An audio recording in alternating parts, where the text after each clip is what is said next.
Welcome back once again, homies, to the NACL. I am Ravish Ravish. Was Ravish really joined here once again by Dimitri Alkbari Toledo. Dimitri, how are you on this fine, wonderful morning that we're having? Tired. It's been a long week. Adjusting to the LPL schedule has been pretty rough on me. So I'm hopeful that we can get through some good games today. And hey, we've got the start of the qualifiers, which is always exciting as we start to ramp up back into our competitive season. I agree. I like that you just dropped that right in within a matter of seconds as well. I respect that. LPL caster Dimitri, everybody. So just shout out to him. Hope you have been waking up at 4 a.m. to watch him cast, because I know I have. 2 a.m. for me, bro. Like, if you're on PST, it's 2 a.m. It has been... We've got a lot to talk about today, so we're gonna move away from Chinese League of Legends. We got some North American talent to be talking about. That's 100%. Right before we get into everything, though, let's go ahead and talk quickly about, how we end up getting here to what all this means, the process of all this. Dimitri, look at this wall of text. Could you summarize this in a sentence? Well, two things. We've got a bunch of wall of text coming on through, and all of this is basically teams submitting themselves with highest average solo queue. A selection committee finalizes the 8 teams that will be coming in. And after that, that same committee will be then seeding all of them. We already played our Swiss tournament, 5 rounds of best of ones last week. Mm-hmm. And I think to no one's surprise, we ended up getting our top 16. There was a single team that was outside of that bubble that did end up making it in. So congrats. But overall, aside from the first round of pretty big upsets, I think everybody who we expected to get in eventually did make it into the tournament, and it took 3 games. Points also did matter. There was going to be points that you got for winning each of these rounds, which will matter as the season goes on. Exactly, because we did mention before last week, and also within just the actual cost that we mentioned as well, getting first in your bracket and continuing to do so and continuing to win matters a ton. As you see it right over here as well, this is kind of what we're going to be going through as you get to the quasi elimination bracket, right? All the points matter, especially heading into from NALCQ 1 to 2 to getting towards Proving Grounds as well by the end. Winning has never been... Not Proving Grounds. Sorry, not Proving Grounds. The Challengers League Promotion Tournament. I got you, brother. Thank you. We've got that. This is our elimination bracket. This is something we're going to be seeing a lot later in the tournament. We actually have our GSL style groups, which is a little bit more relevant to what we'll be seeing today. You can see the matches that will be broadcast on this channel. And like Ravish was saying, getting first in your group now has an incentive and an additional 10 points so that later on, you can see last season, we did see that it came down to points for our top 4 to make it into the promotion tournament. So now more than ever, these points are going to matter for these teams. Exactly that. And hopefully we do get to see them, win throughout, do their thing, and we'll be witnessing a couple of these teams today on both Rally Cry, on both Rally Cry channels. Of course, right over here, for us today, we're going to have Winthrop versus Young Buffaloes and the Komodo versus Kellogg's Grandpa Gamers. Great names all around. And with that, let's go and talk about our first matchup of the day here, Dimitri. That being Winthrop versus the Young Goats. Oh, man. Okay, so 2 interesting things. One, this is Winthrop with Artemis as the coach, someone who came in at the end of their CLOL season and was able to kind of help them through their run. Unfortunately, they did bow out in the top 4, but Sword will be playing in the first match today, which this team does tend to have a little bit of a different look when we see this team with Sword versus Conveying in the mid lane. But across this tournament, we're going to be seeing a lot of Winthrop players, either current or former, some of them graduating this year, which would be very exciting. And this team, none other than the main roster, Denethor having that final starting spot is really exciting as someone who last year made a very big splash as a rookie. Exactly that, and I love to see just the consistent progression of a lot of these players too. It'll be sad that we get to lose them, unfortunately, by the end of the year, but looking at them for quite some time, I hope Winthrop makes a deeper run than of previous years. But their opponents, though, may have something to say about that. Of course, the Young Buffaloes with Boil the Oil, who I'm excited to see once again. Been seeing it on the scene for quite some time. But on the other side, though, you were talking about the mid matchup as well, Dimitri. Yeah, we've got Zhao Danny, who, if you haven't seen this Young Buffaloes roster, is a majority core of the University of California Irvine roster that we've seen in collegiate. They have been their Swiss bracket was a little tough, I won't lie, going up against the likes of the Cheese Chasers towards the back end on day 2, and Duong Pro and Zhao Danny should be pretty interesting as when we look at these two mid jungle matchups, I should say. This is a lot of, hey, our mid laners are going to be playing for our junglers, and then eventually looking towards our AD carries to carry team fights, which seems to be the meta across the board. It's a bot lane centric meta, but early on, I am looking at Duong Pro and Zhao Danny to really get the game rolling for the Young Buffaloes. With that, whether it comes through or not, we'll have to wait and find out, of course. But this game in itself, I think, should be a lot of fun as we are getting into our first stages, our first day of the group stage as well, Dimitri. I know you were looking, you guys were there for last week, going through all of Swiss. Because and while we do have a bit of time to, just think about the rest of the games too, what would you say were some of your favorite moments from last week, Dimitri? What did you have fun seeing? I had a lot of moments. I don't know if I would classify them as favorite. There was a lot of hour-long breaks, which was pretty rough, especially with some figure out like either way. It was pretty fun to see a lot of the different teams we were predicting on the stream, whether or not 2 to 3-2. Unfortunately, we did not have that this time around. Kind of fingers crossed for the next qualifiers. We watched that game 5. We were like, okay, Able. We were looking for Able Esports. We are like, guys, come on. You're 0-2. You went to 2-2. Heartbreaker for them, as we saw. I have this written down somewhere. I will check in a second. But we've got our draft in front of us, which is more important. The most prevalent thing that I will say for everybody, we are going to be playing on 13-11 for this entire tournament. So making sure that we're kind of staying on that. 13-12 is going to be coming out pretty soon. Nothing has really changed if you haven't really watched a lot of qualifiers in between before and now, although the range supports definitely have moved away from the likes of the Heimerdinger and the Ashe. Which I'm a big fan of. Yumi continues to dominate the entire rear. Speaking of which, she is banned away though. And right away, our first pick for Winthrop is going to be the Cassante. Now, in my head, I'm like, maybe Cassante mid, but I doubt that's going to happen. But good, safe pick for Denethor, most likely. For sure. Definitely still that flex option like you were talking about. I'm looking to see whether or not these teams will be pulling out some more Gragas. Kindred seems to be flavor of the month as you look across the qualifiers, and we have a lot of the Kindred players kind of popping up, which... hey, good for them. Kindred did receive a lot of buffs thanks to the changes, thanks to not only itemization, but also the Trinity Force, most importantly. For Young Buffaloes, I was really interested to see what we'd get from their bottom lane, as Carillion has focused majority on engage supports. So seeing them on an Enchanter is nice. Sahori can carry this game on the Cephalios. We'll have to see what Winthrop do to kind of punish that, as mobility and Chookies have been very dominant. Exactly. Now, and the picks for Witzel should be coming in just now, as we see the Jinx hover currently, which until it's locked in, I won't say much about it. There it is. So one hyper carry match with another once again. We're back to the consistency with that. I wonder if they'll take another poke lane for the Jinx as well, or they decide to put up with a bit of a beefier back line. I know the Braum has been an option that's popped up previously. I don't think Chucky necessarily wants to play it, but instead they'll take the Wukong. Okay.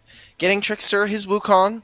I was wondering what form of Trickster we were going to get, because a lot of the early games in Swiss were on Vi. Those were best of ones, so hey, you can say whatever you want about that, but going for the Wukong does provide that backline access. It also does deter Zhao Danny from going for more of the immobile mids. We've seen a little bit of Syndra start to pop up in this meta through the mid lane, and Volibear, someone who crept in at the very last moments. We saw some kind of this champion start to rise back in priority, not only because of the tanks that are all in top lane, but if you need backline access, if you need someone who's going to be trying to go for dives, this is definitely something that provides that access, especially once we get to level 6, has a very potent level 2 spike.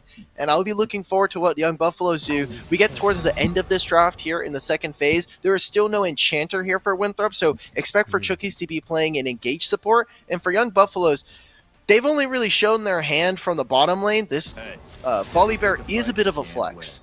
And the Set ban, I find, makes a lot of sense here too. I find Set was the most common pick into Volibear back when he was so prevalent in the top lane as well. And alongside that, also provides just the engage options here too. And we'll see what Young Buffaloes decide to take away as well, that being the LeBlanc. So more mid lane opposition, not necessarily allowing for the diversity of mage, or not the diversity of magic damage or any other assassins to come in. And that's only Sandra, I believe, by the end. Huh. Yeah.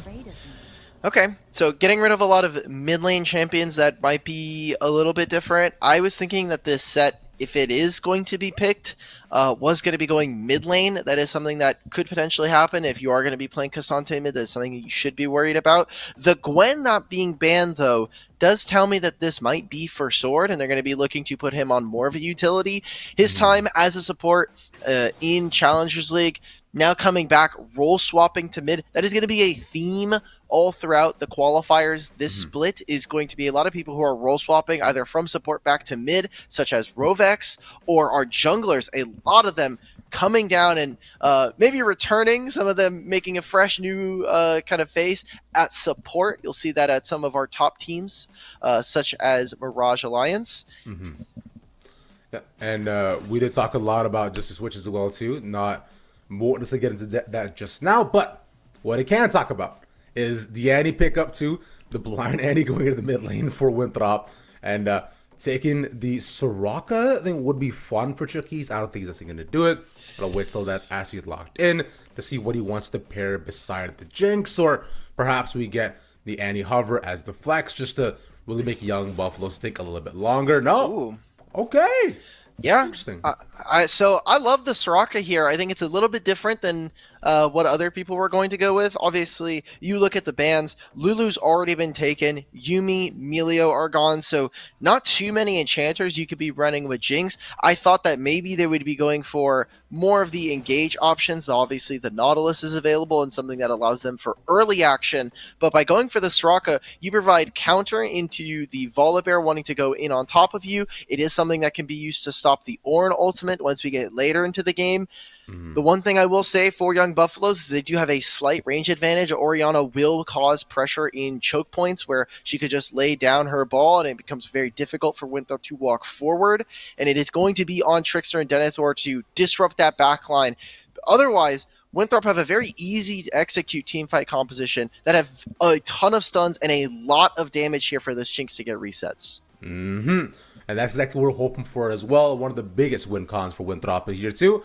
And now with all of the champions locked in here, Dimitri, let's talk a bit about what might happen once they go from separate sides of the rift to eventually clashing into one another and perhaps setting up, what we're looking at in the first couple of levels, shall we? Yeah, the top lane matchup is awful. Cassante smashes Ornn in every part of the game.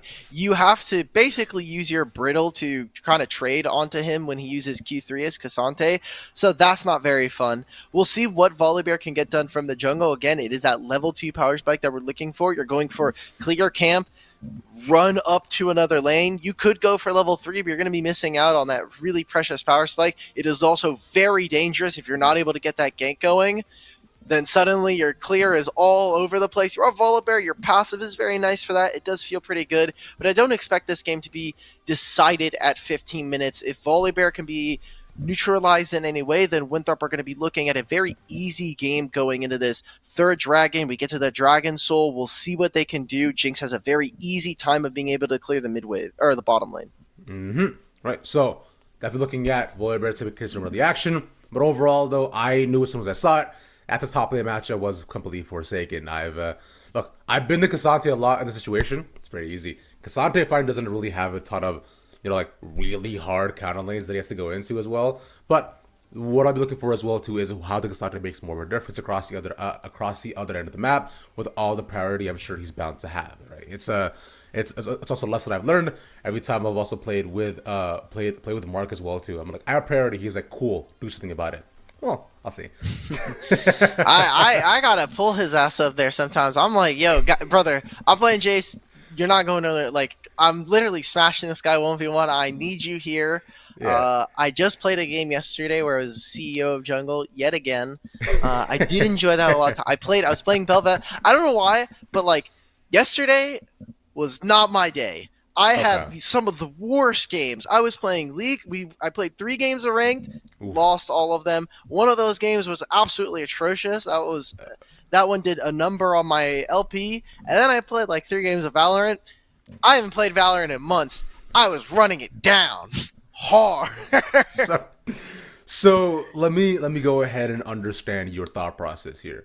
You thought that, hey, I'm having a really bad day in this MOBA that I play, League of Legends, and then not doing so well with, not doing so well, whether it be, things that happen in my lane or my team, whatever it may be. I wouldn't necessarily claim it to you. And so you then decide, let me hop over to the other Riot Games title, Yes.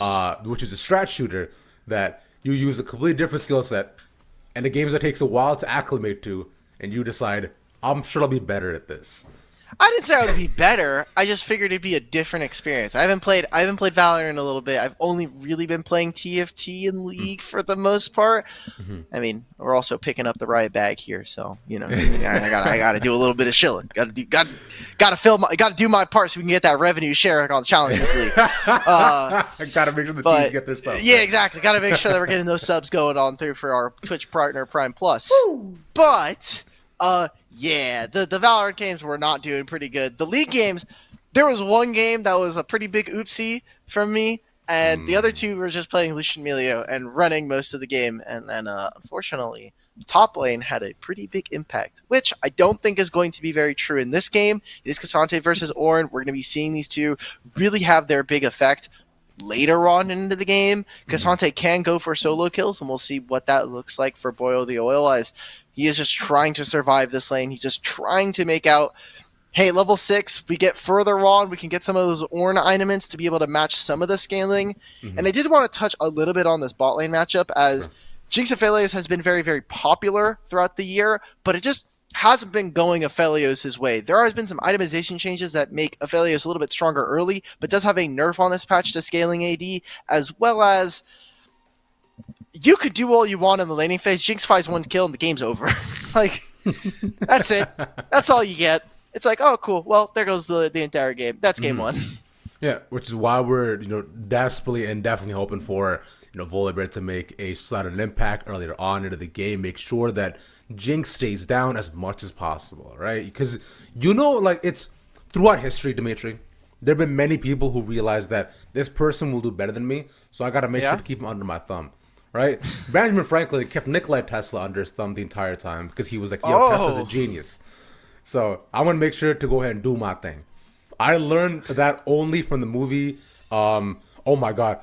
So it's called The Prestige. Yeah. I learned that only from the movie The Prestige. Yeah. Where apparently Nikola Tesla was that guy, and then Benjamin Franklin was like, yeah, but what if you didn't have access to your factories? Yeah, exactly. What if we just took away your ability? Yeah, no, that Tesla was the real homie. Benjamin Franklin is the fraud, unfortunately. Yeah, America's founding fathers are all frauds. Anyways, I'm going to go ahead and not say that. But what matters is that you're Canadian. It's okay. We're going to get into game soon, everybody. We just have a little bit of an issue right now. We're trying to get right into game. We have to do also a little bit of a delay in between the start of the game and the end of draft to make sure that there's some competitive integrity, even though we are on tournament realm. So we're going to be catching up on a lot of the action once we get into game. Exactly. I want to make sure that we just jump right into it to see everything that happened in front of us, and I believe I'm here that we are about ready to go. So I'll go ahead and start talking about movies and start instead to talk about this game, as we talked a lot about the top lane, the bot lane, and we mentioned that the mid lane matchup would be one to watch. I find with the picks that we have in front of us, right, it should be a pretty standard safe lane. Like, we're looking at 2 control mages. It's Annie, it's Orianna. Like, you're probably gonna see Qs traded, maybe a TP somewhere here or there, but nothing too exciting from my perspective. 30 seconds until minions spawn. For sure. This is literally just 2 mages that have pretty long attack ranges as well. Their spells being somewhat similar. So I love that Duong Pro is just throwing out this E constantly. There's not a lot of mana investment there, so you're not going to be missing out.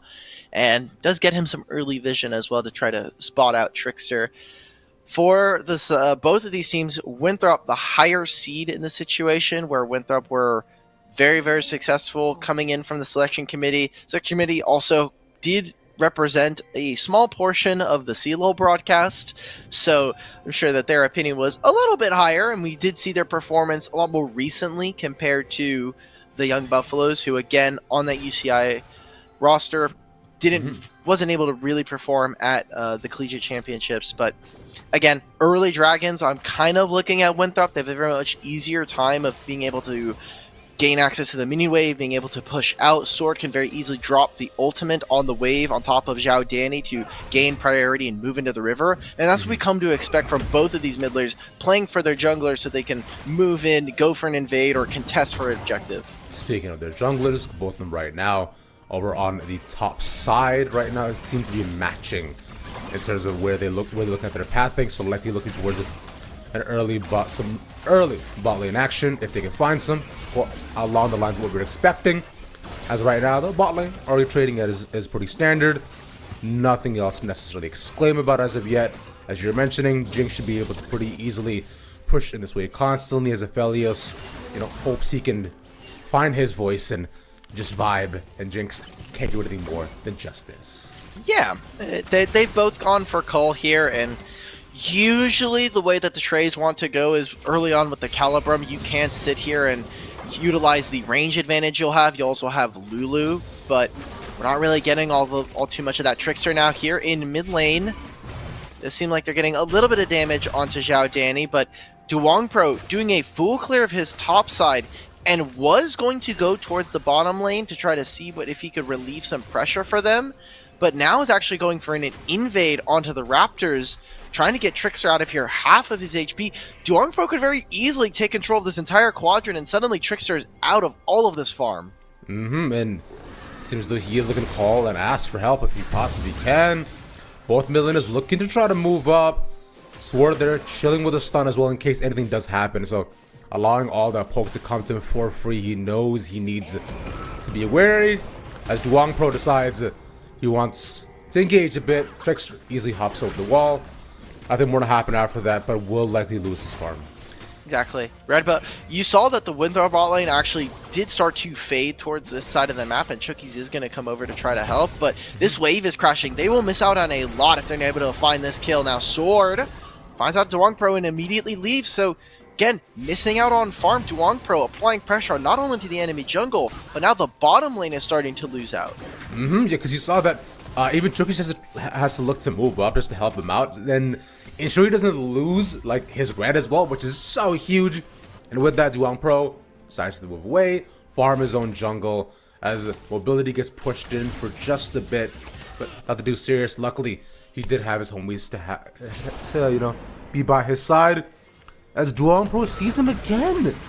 Trickster out here trying to finagle and finesse, but probably you're gonna get caught. Sword also has pretty minimal mana, no stun. Should be able to just walk out of this. This is pretty nice. Now, Trickster is ahead technically by the numbers, even able to stop Swords back here. Getting both of the scuttles applies perfect pressure onto the map. Again, Winthrop can scale into this game. It's not like early action from Young Buffaloes is going to derail them, but being able to pull away your bottom side, a lot of the gold right now is in favor of some of our solo lanes here, as Denethor, like we said, that this matchup is not favorable for the Ornn. He's doing a fantastic job here of making sure that Boileau is constantly on his toes, constantly going to have to stay paying attention. And even Forces now gets the recall in, is able to get back into lane. We'll be able to grab this wave, push it in under the turret, and maybe move in. It's mostly going to be applying pressure and getting some vision down. So, a lot more tame in terms of what we're likely expecting to happen. In terms of the early stages of the game, we were mentioning how Duong Pro need to be a bit more proactive towards the bot lane, and he was at least, able to play some games with Trickster a bit. But nonetheless, for now, we'll have standardization in terms of the lanes. Top lane as well, like you're mentioning. Nothing much going on there, too. Yeah. So, Horny actually... Okay, well, there's both junglers are running down here. They're straight up just skipping camps. They're going to try to move this in this direction. Xiao Danny does have the ultimate and does look like, again, dropping the mini wave is going to move immediately. This is a change thanks to the mini waves and them meeting at the same time on the side lanes as to the mid lane. So it's harder to execute mid lane dives. Trickster doing the right thing, getting the wave, helping his bottom lane get the wave under the turret and protect them from a dive. As aside from that, I mean, Sohori is very low. He takes one bit of damage, and that's a reset. That's a kill going over this side of Winthrop. And the dragon is already spawned. Like we were talking about earlier, there's a Rift Herald coming up soon. Potentially they could look to play for that and try to break down some early turrets, get Jinx some gold. Trickster has to use W to back off. Duang Pro Sohori going forward. That's the reset for mobility. Stays alive through all that damage. The Ignite gonna tick him, and just barely he'll survive. Meanwhile, Duang Pro looking to go in once again. The flash coming out from Trickster and staying alive with the shield. Nothing found for Young Buffaloes. That was a great punish onto Winthrop. I do not know what Young Buffalo's AD carry was doing in that situation. You just cannot step up. At a certain point, you have to just take your hands off the wheel and let your team do the rest. But giving over first blood to mobility, there is a lot of summoners used on both sides. So Hori will save his flash. It will be a turret plate going over to Young Buffalo's jungler in this volley bear. And because of the trade, it will mean that Winthrop will get first blood, but first dragon going over to the side of Young Buffaloes. They need to be able to get the dragon stacking on their side if they want to have a chance at forcing a win condition upon Winthrop and dragon stacking. So first dragon taken over at 7 minutes, so decently. Early on as well, Trickster not aware of that as Chicky looks to move in, but it is far too late already. So we'll see what Trickster decides to move from here across the map. See if he can find anything in Retribution. Doesn't see him as though we're likely to just go back to farm his own jungle, as he knows that with both top and bot having priority here, he doesn't have to necessarily do a ton to get his lanes ahead, only perhaps to just keep himself matched with the Volibear and farm, which he is pretty down in. He does have a lot of combat power when you look at what these two junglers have prioritized. The Sheen doesn't give you any real combat stats, just gives you that active, which on Volibear is just going to mean, hey, after a few couple hits, maybe you'll get some extra damage. The Coalfield's Warhammer is going to give a lot more in terms of the stats. It gives you raw AD, it gives you the ability, haste up front. So for Winthrop, they're going to grab this Rift Herald. They're going to be able to hopefully use this before the 14-minute mark and try to get some plates down. Typically usually look to see that in bottom lane, but if they're trying to free up Soar to be able to play for more than just himself and more for his bottom lane, then putting this in mid to try to get him ahead of the curve is definitely not a bad idea. Considering he's been, not kind of pushed in a lot of the times, like he's seen more so his side of the lane than anybody else's, so which is a feeling that I relate to quite heavily. So I think it would be nice, especially mid lane just has been kind of the go-to for a lot of just options, especially with how proactive Winthrop has been across the other end of the map. Speaking of which, as right now, Trickster along the top side, maybe he tries to move in and pull some shenanigans on the Yorn, but it seems as though Denethor just has everything covered, so he'll instead move back. We're back to a calm difference. Ooh. There is not going to be a lot of action, everybody. Unfortunately, there's just going to be so much farming in this game. This meta is particularly slow, and unless we get some interesting solo kills here, I think Denethor is going to be looking for it with the ultimate, but he's going to save that. Actually, not even up. The all-out was not available, so I actually went for a trade earlier on. Probably the reason why Boil the Oil doesn't have the flash.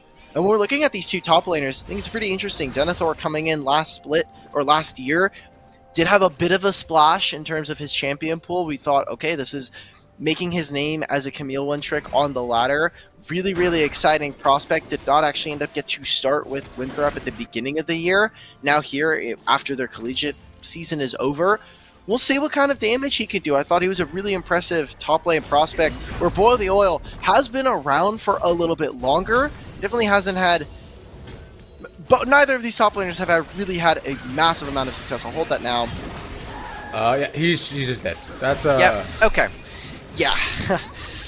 There you go. Saying.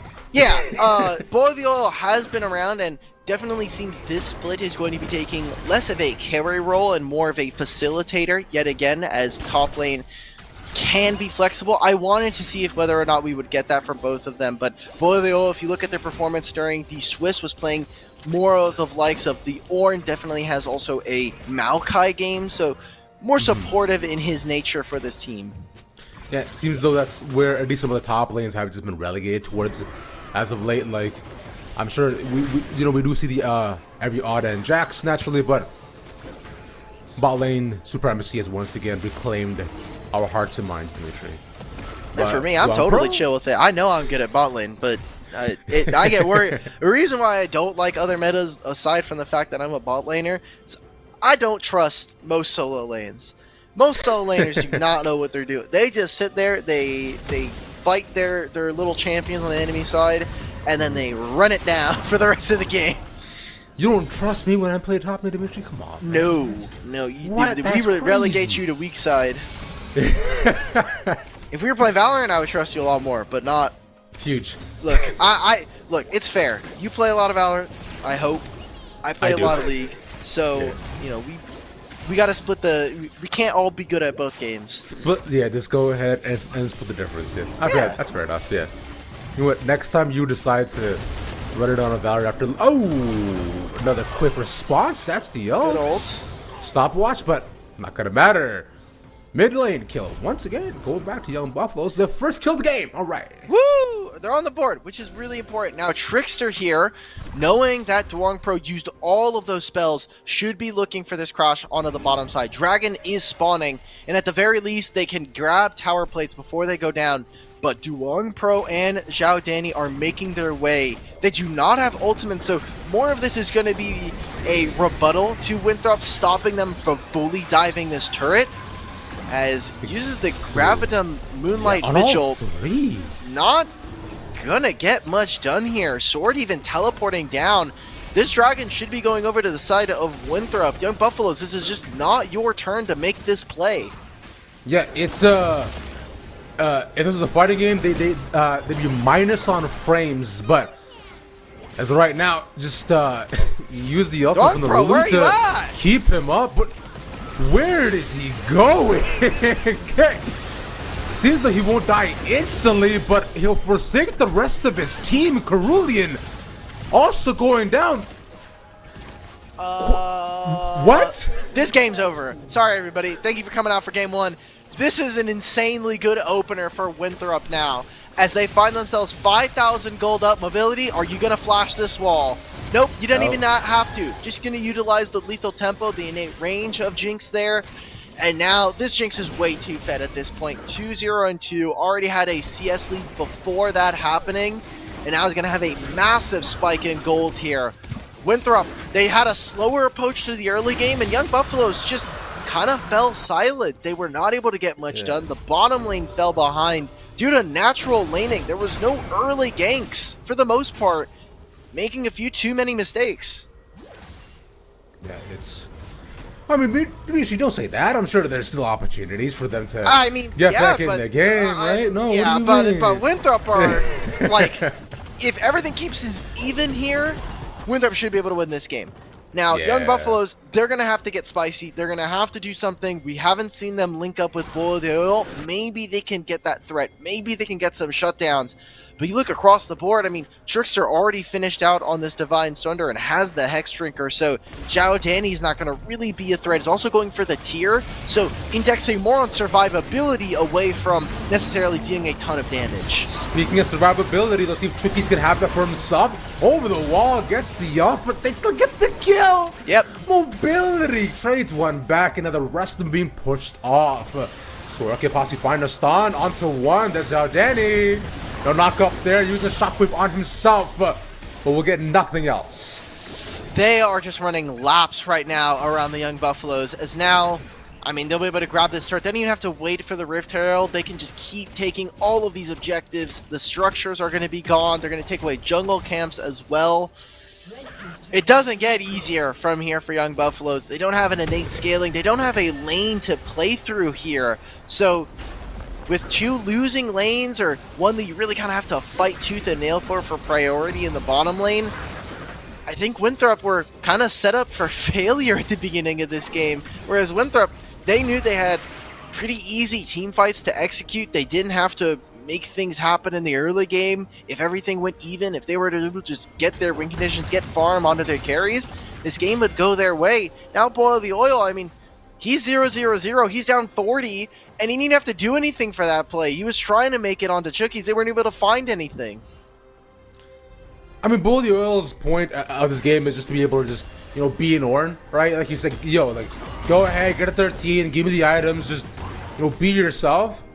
And he did do that. At least he survived, right? He didn't give anything away. So if I'm a top laner, I'm happy. If I'm the ADC right now, I'm unhappy.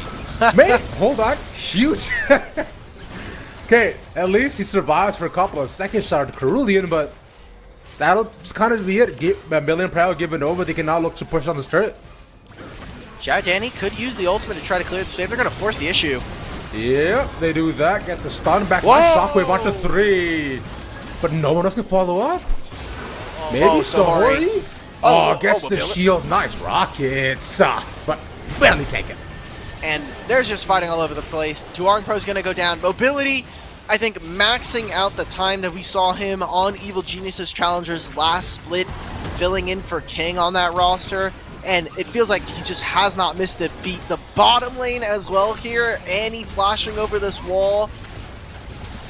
What a strong showing for Winthrop. An expected favorite in this match and someone who did seek quite highly in the Swiss.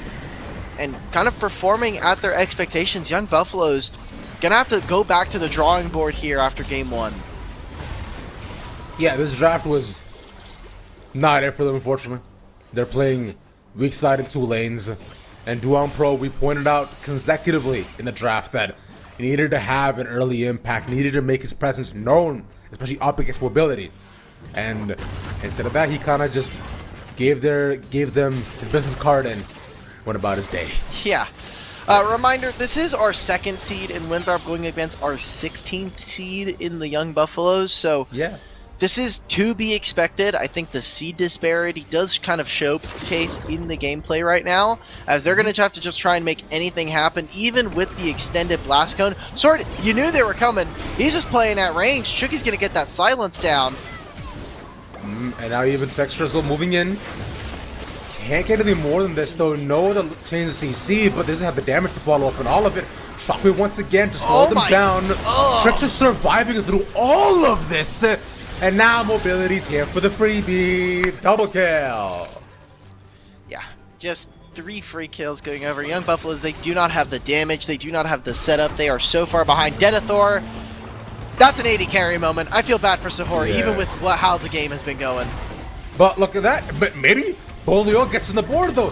From 0-0-0 to 1-0-0. Let's go. There you go. There you go. Not necessarily a solo kill, as maybe top laners would have wanted. None of that solo bolo, but it's the 2nd kill at 19 minutes here for Young Buffaloes. Feels more like a stopgap, like maybe a little bit of a pothole here. Not one that's going to wreck the car too much for Winthrop, as 19 minutes, you got the dragon spawning. There's objective bounties here for Young Buffaloes to hopefully get back into the game. There's just too much gold. They're barely cresting over the 30,000 mark at 19 and a half minutes here. And Winthrop just have too much of an insurmountable advantage. Yeah, it's I think so. What you called it at the beginning of the game, saying like, yeah, this is kind of over. As always, Dark Battery, you were indeed right in your presumption. Oh, Sword. Oh, I thought you might have been a pop-up to get the stun. But instead, he'll look for other targets in support. 80 carry, man. I mean, they are behind, so it's less of an 80 carry moment. But enemy mid just walks up on me, one taps me with an Annie. Alright, man. That's cool. So we'll be seeing Winthrop take over this Baron. The Dragon will go over to the side of Winthrop as they try to get some of the objective bounty. They'll be getting 600 gold from this one, split across all 5 members, which maybe helps Sohori finish this 2nd item. This is the most important mark for me. Boil the Oil as well, looking to try to finish that Jock Show, or whatever mythic he's really going for. It's just tough for Vish. Like, this game is doomed. We're looking at game 2. What can Young Buffaloes do? There was some promise from their Swiss performance as to how this team could perform, but it is just all eyes on Sahori, and the early laning phase just wasn't favorable for them. We saw some early mistakes that kind of ruined the game for them.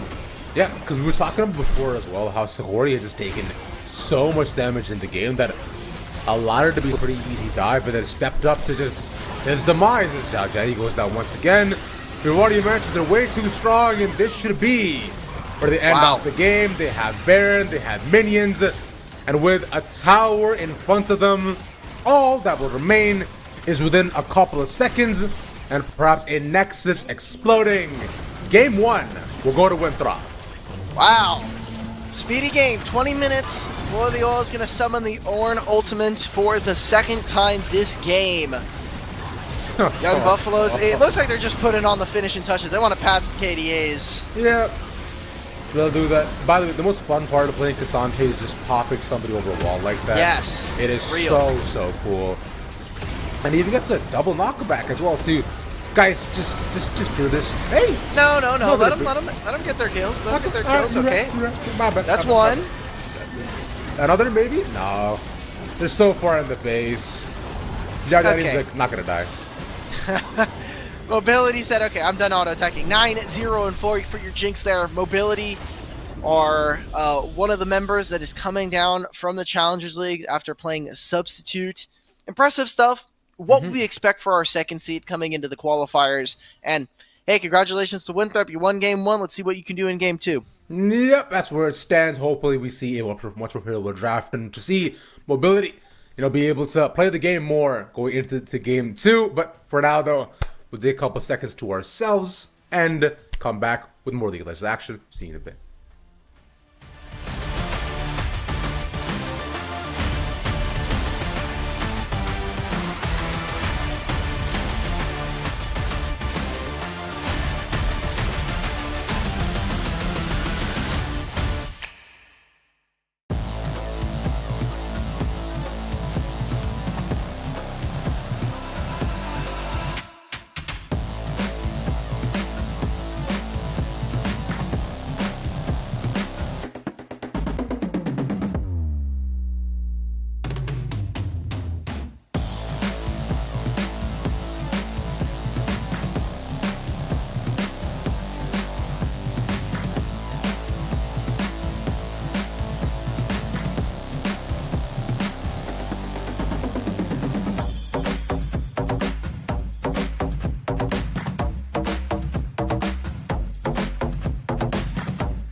What's up? What are you doing? Welcome back. Hi, everybody. I'm Ravish. That's Dimitri. Things are going great over here. We're all smiles and dandy and having a great old time. Isn't that right, Dimitri? Yeah, maybe not Young Buffaloes right now. After that first game, Winthrop taking a smash at game 1. This is our second seed going up against the 16th seed. It's up to expectations that this team would do as well as we expected, but hopefully, not only in the second game that we'll see Young Buffaloes, if this is going to be a 2-0, they'll be moving on in this group as the winners, obviously, in a double elim. It is not the end of the road for Young Buffaloes. They'll be able to move down into the lower bracket and try to make a run there. Our second series, we didn't get to touch on it at the beginning of the show, but Komodo versus Kelex's Grandpa Gamers, that matchup is between a very close kind of seeding disparity. I think we'll get a much closer series there. As we hop back into this one, big key takeaways, we got to get some lanes for our boy Duong Pro, man. Like, something for him to play for that isn't just going to be losing the whole time, man. Please. Yeah, like, it was tough. Like, he had mid, but then you're also up against an Annie who can stun at, any points at all. So you don't have a ton of volatility there. He was able to get 1 kill back after, there had been first blood taken naturally for the Annie there, but aside from that, tough calls all around, so hopefully they can prioritize more towards the bot lane at least. You were talking a bit more about how mobility shoulders are quite heavy going into the series, and hopefully he's able to put on some pads and maybe do a bit more, because so far game 1, he's not had the best of days. We'll find out once we get a draft, of course, in a little bit. Sohori definitely was in a bit of a pickle there. There was obviously that one team fight that we saw around the bot lane where just honestly stepped up a little too far and was punished by Winthrop. And we had given them the scaling advantage. We had said, hey, this team, as the game goes later on, they're going to have a much more fun time, a much better time at being able to set up for objectives, at being able to find good, favorable team fights. We didn't even get to that point. The game ended longer. That game took longer than it took us to do our whole pre-show and get into the game. Unfortunately, that's just how fast they were. They were like, "Oh, cool! You guys did all that that cool production stuff. We're ready for game 2. We're gonna get us right into the game." Like, oh, okay, cool. Well, that's awesome. That's cool. It's cool. Dimitri's so flabbergasted, his voice cracked. I can't wait to get a game 2. But you seem unamused, Elk Battery. That's fine. but like you were saying, pretty fast game for Winthrop. Kind of what we expected out of them, as like you're mentioning, with how well they've been performing so far. I'll leave it to them to kind of put up a statement. Naturally, early game is bound to be, quite slow and methodical, as you were already mentioning with the meta that we have. It's very farm heavy, especially if you get to see, things like just such the big boys like Asante and Ornn once again. Won't necessarily get to see a ton of movement around the entire game with hyper carries that are naturally going to make an appearance in our game very constantly. As here we are once more. Let's see what the draft happens to be and what we get to experience. Milio right away, taken away by the Young Buffaloes. That was the trend going into the first game as well. And Varsity will follow with the Uni ban here too. Wow. The Milio ban just feels strange to me. It has been a champion that has been predominantly red side, someone that is one of those first picks. We are in a meta right now where there are a lot of OPs, which some would say does kind of favor red side, as you may not get options of the first one, but you can pick up the second and third best in your opinion. But here, with them getting rid of not only that, but the Yuumi as well, kind of tells me that Cerulean and them just don't have that available to them. Like, they just aren't willing to play. We've seen a little bit of the Yuumi, but it just doesn't feel like it's in their wheelhouse. It doesn't feel like it's super comfortable for them. Otherwise, these are champions they should be looking at first pick. This opens up a lot of the bans here for Winthrop. I mean, I feel like, how hard is it to play Yuumi, bro? I could play Yuumi. I'm not getting into that. I don't want to have an argument with the Yuumi mains again. They were. I did Yuumi math a bit ago. Not again. They were in my mentions for a little bit. I was not. That was a time and a half that I had. Can't believe every Yuumi right now is typing to you like, what do you mean, Dimitri? Yuumi's the greatest. Well, I mean, they weren't typing. Their friend was typing for them. So. That's my favorite that you said all day. All right, but Young Buffaloes go on to take away the Wukong as the first pick for themselves, denying that for Winthrop as the engagement options were abundant. And Winthrop instead will look to take the Aphelios once again. That was the losing side of the matchup. Damn. This would be very funny if we saw them kind of swap the drafts. Cassante is banned, so we won't see a full-on Salty Red back, but taking the Aphelios away potentially here for mobility, it will mean, again, they are trying to play for that level 1, which is something we didn't see Sohori and Carillion go for. I wonder if Sohori will try to index a little bit differently instead of trying to play hybrid carry, try to match pound for pound, bar for bar. Maybe he just picks up his Ezreal again and they're able to play some Ezreal Karma like we saw in the Swiss.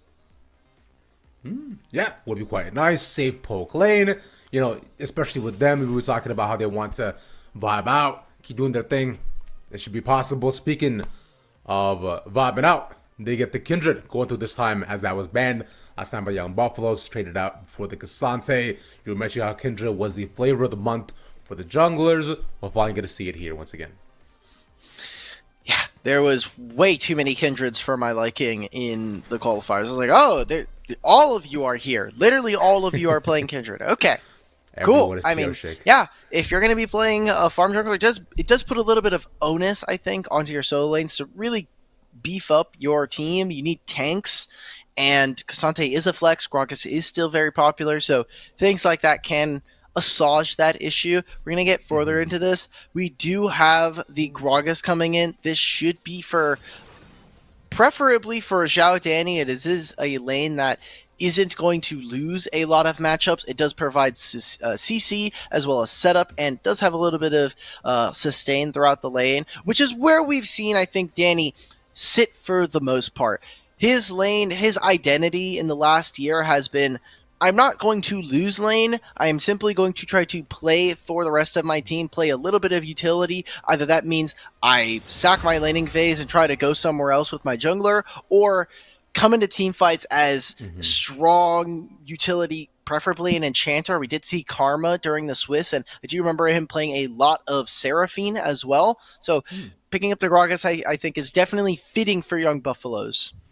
And we had mentioned before as well in the last game that we are prone to seeing both Sword and Zhao Danny just go on to support the jungler as well, and especially with the pick that will eventually come in for him, we'll go ahead and find out what that may be. As Syndra that's taken away, denying options to go into the Ahri as an Aatrox also banned, so perhaps the Gragas could just be chilling up in that top lane soon. Exactly. And I wonder what Winthrop decides to pick up for themselves, as they still do have their support and, of course, their top lane to pick.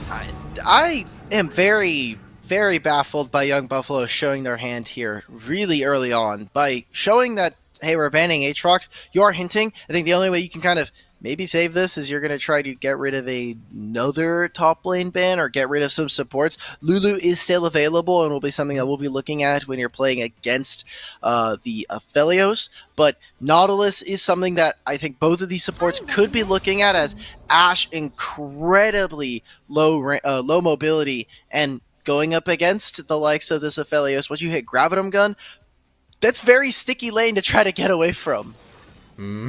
And there is the Lulu ban. So in response, by the end, Winthrop will take up the Scion of another big, beefy boy who all they are good for is to just run into lane and set up for the rest of the team fight. Scion isn't exactly going to solo kill anybody unless he goes lethality, which that would be kind of based. But he's should just be the biggest boy in the front line.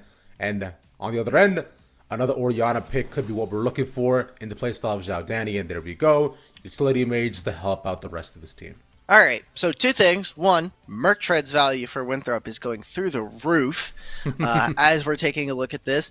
And I will say, for the side of Young Buffaloes, it is pretty interesting to see Ashe come back. This is not 13-12. We did have some changes to Triforce come in for 13-11, and has seen the rise of a lot of different champions come back into the meta. We've seen that drop down from things like the Xayah, things like the the Jinx and the Aphelios, although Aphelios definitely was hit a little bit early. But aggressive laner, someone like this Ashe who can get stuff done not only early on, but also at level 6, always has that kill threat with the ultimate. Pretty interesting. We'll see what they can do. If fights are going to go long, that's where Trinity Force really starts to get very strong. And obviously with Kraken Slayer has so many synergies with her Q. I want to talk about this TK though. That's the final pick that they have managed to bring up, and to keep Aphelios safe, they also add another big beefy boy for the front line. Right? I haven't seen TK in a little bit, but I'm excited personally. In my heart of hearts, I hope he goes top lane again, because obviously that pop a little bit more. TK top was a fun time for me and for nobody else. I was gonna say TK top is literally fun for one person in that lane. It's the person who's playing it. Otherwise, that champion is incredibly. Why do we need to give a support champion missing HP scaling with his Q and percentage like magic damage on the path? Like, there's just no reason. When they moved it away from his ultimate, I was like, oh, cool. That's awesome. Really glad I get to play with this champion. We'll see. Chucky's taking this as an answer into the Ashe, saying, hey, if you guys want to put so much threat, I'm just going to, devour my AD carry, protect him from all the ultimates, protect him from harm. But with the Thresh, I am looking for this bottom lane for Young Buffaloes to get something done.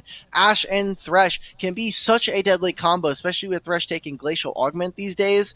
Like, that is such a dangerous lane to try to get through, and you have very little mobility on the opposite side for Winthrop.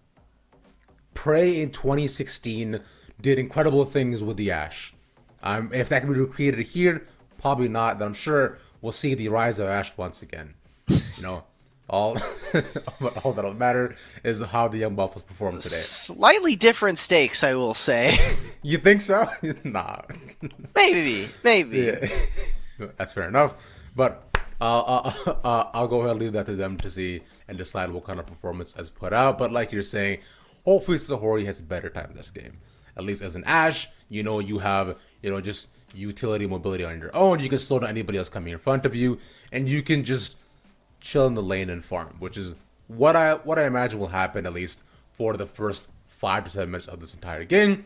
As we saw recreated last time as well, it should be pretty slow, pretty steady, very much as the tortoise in that fairy tale that I told as a kid. Yeah, I'm thinking about the draft a little bit more. I do like it for Young Buffaloes. Obviously, we have some laners that are going to have a stronger time than we saw in the last game. Ashe inherently, with her poke, does make it a little easier for you to contest on the lane.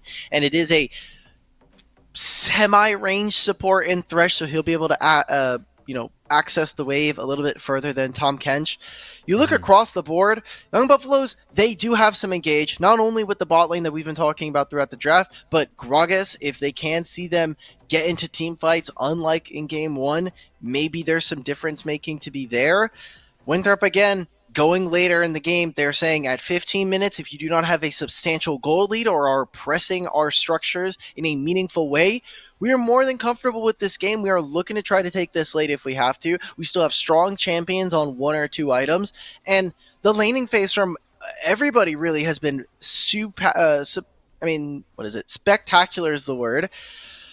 Like, this is, again, onus on Young Buffaloes, our 16th seed, to provide an upset up against Winthrop, as they're looking to go further into the bracket, into the winner's side. But like we already mentioned too, this is of course not going to be the last time we will see of the Young Buffaloes.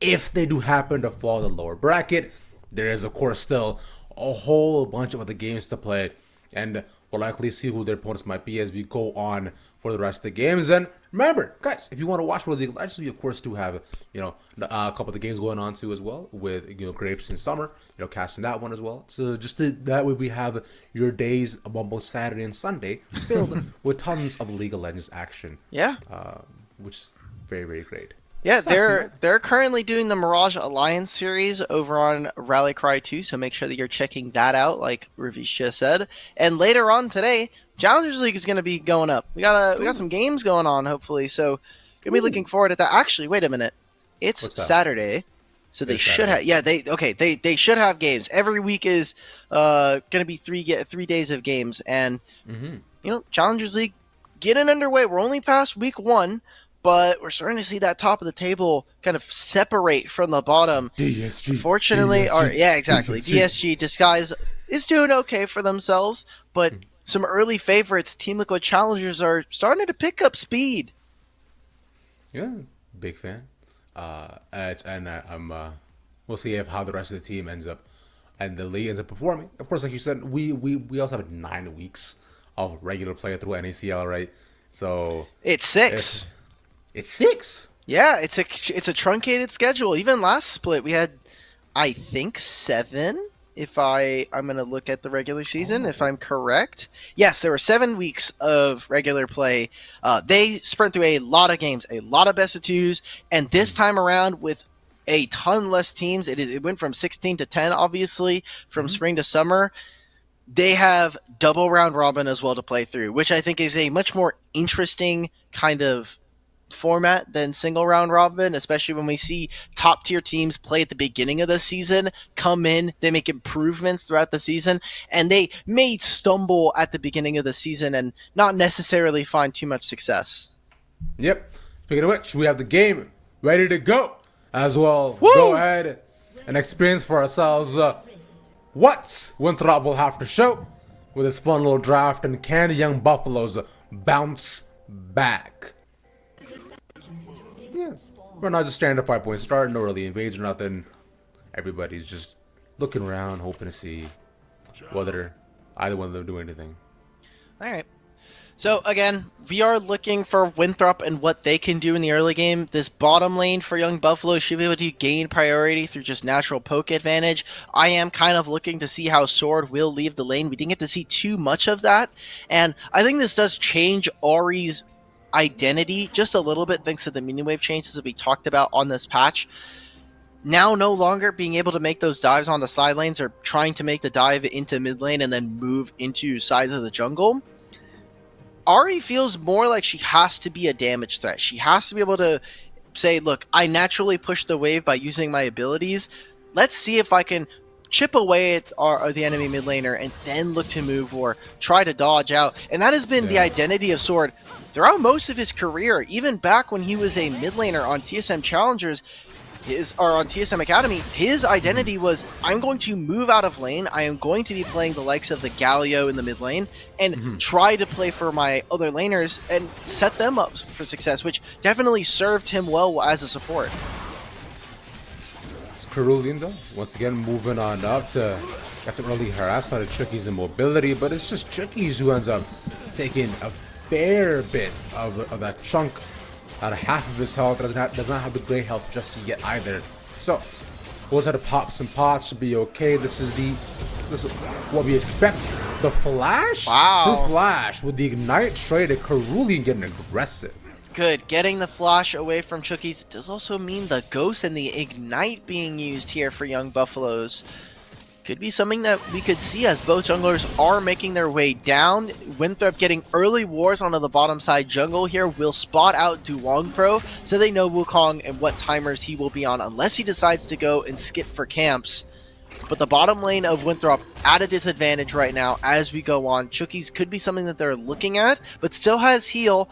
And you look aside from him, Severin plus Fleet Footwork are very, very good sustain runes for you to be able to use early on. Trickster on a warning, he doesn't know it now. That is so clutch. He got that down at the exact right second. Duong Pro harassing him, but Trickster's a bit stronger this time. He can just take the kill. Oh, the W doesn't work. Trickster with a solo kill. Zhao Danny now in. He has double boss. He'll just walk away. Yeah. One W takes it, one more auto, and there's a trade back. All right, they also find Sahori there, who is rotating in a pretty awkward spot. So not only a kill for the bottom lane here, they'll go 1 for 2 in that trade. But now, also collecting this bottom wave, they can freeze it here if they want, or just simply push this out and try to get a recall in to match Sahori. Denethor, are you going to really solo kill Boil the Oil here? I was going to say, so this is a small bit of top lane tech that I was going to say that Denethor was doing a really good job of. There you go.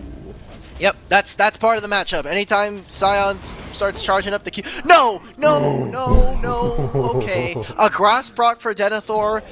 Boil the Oil in a bit of an awkward spot. This wave is pushing away from him, and he stayed a bit long. So Denethor can't pull this wave. It's going to be teleports coming out from both of the solo laners of Winthrop as they try to make this play in the mid.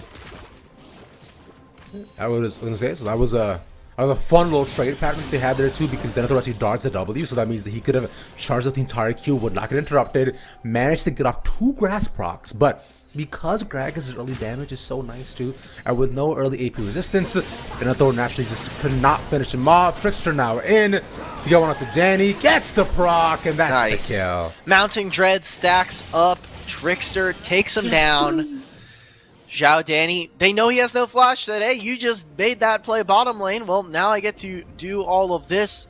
Cerulean gonna show, but turns into early dragon here for the side of Winthrop. I mean, Kindred is so far ahead at this point. Yeah, it fell down early, is down a little bit in terms of the camps. Actually gonna go for the bottom side. Maybe just taking the blue, but I mean, these laners right now, they could just move on over. Yeah, I mean, about 200, 300 gold apart, and he still has all of these camps, all of this experience and gold to get through for this Kindred. Kindred already, we mentioned too, has 3 stacks, so you're looking up to get the 4 within 5 minutes in the game, by the way, which is insane. So should be well on their way to become the damage threat that we're hoping for the Winthrop side. Ooh. Trading once again in the top lane too, but Denethor, I find, still does not win this matchup just yet. He needs to be a bit tankier, so just to make sure that he can at least trade a bit more with his Q. Otherwise, Boil the Oil should continue to be fine as he keeps on pushing them in, and we get back to an even lane state once again. Now we're in a cool position for both of these teams where they've split the map here. Kindred on the way down is going to avoid this tri-brush war by jumping over. Sahori, no ghost, is already half HP, and this wave is about to crash. Let's see what Winthrop can do.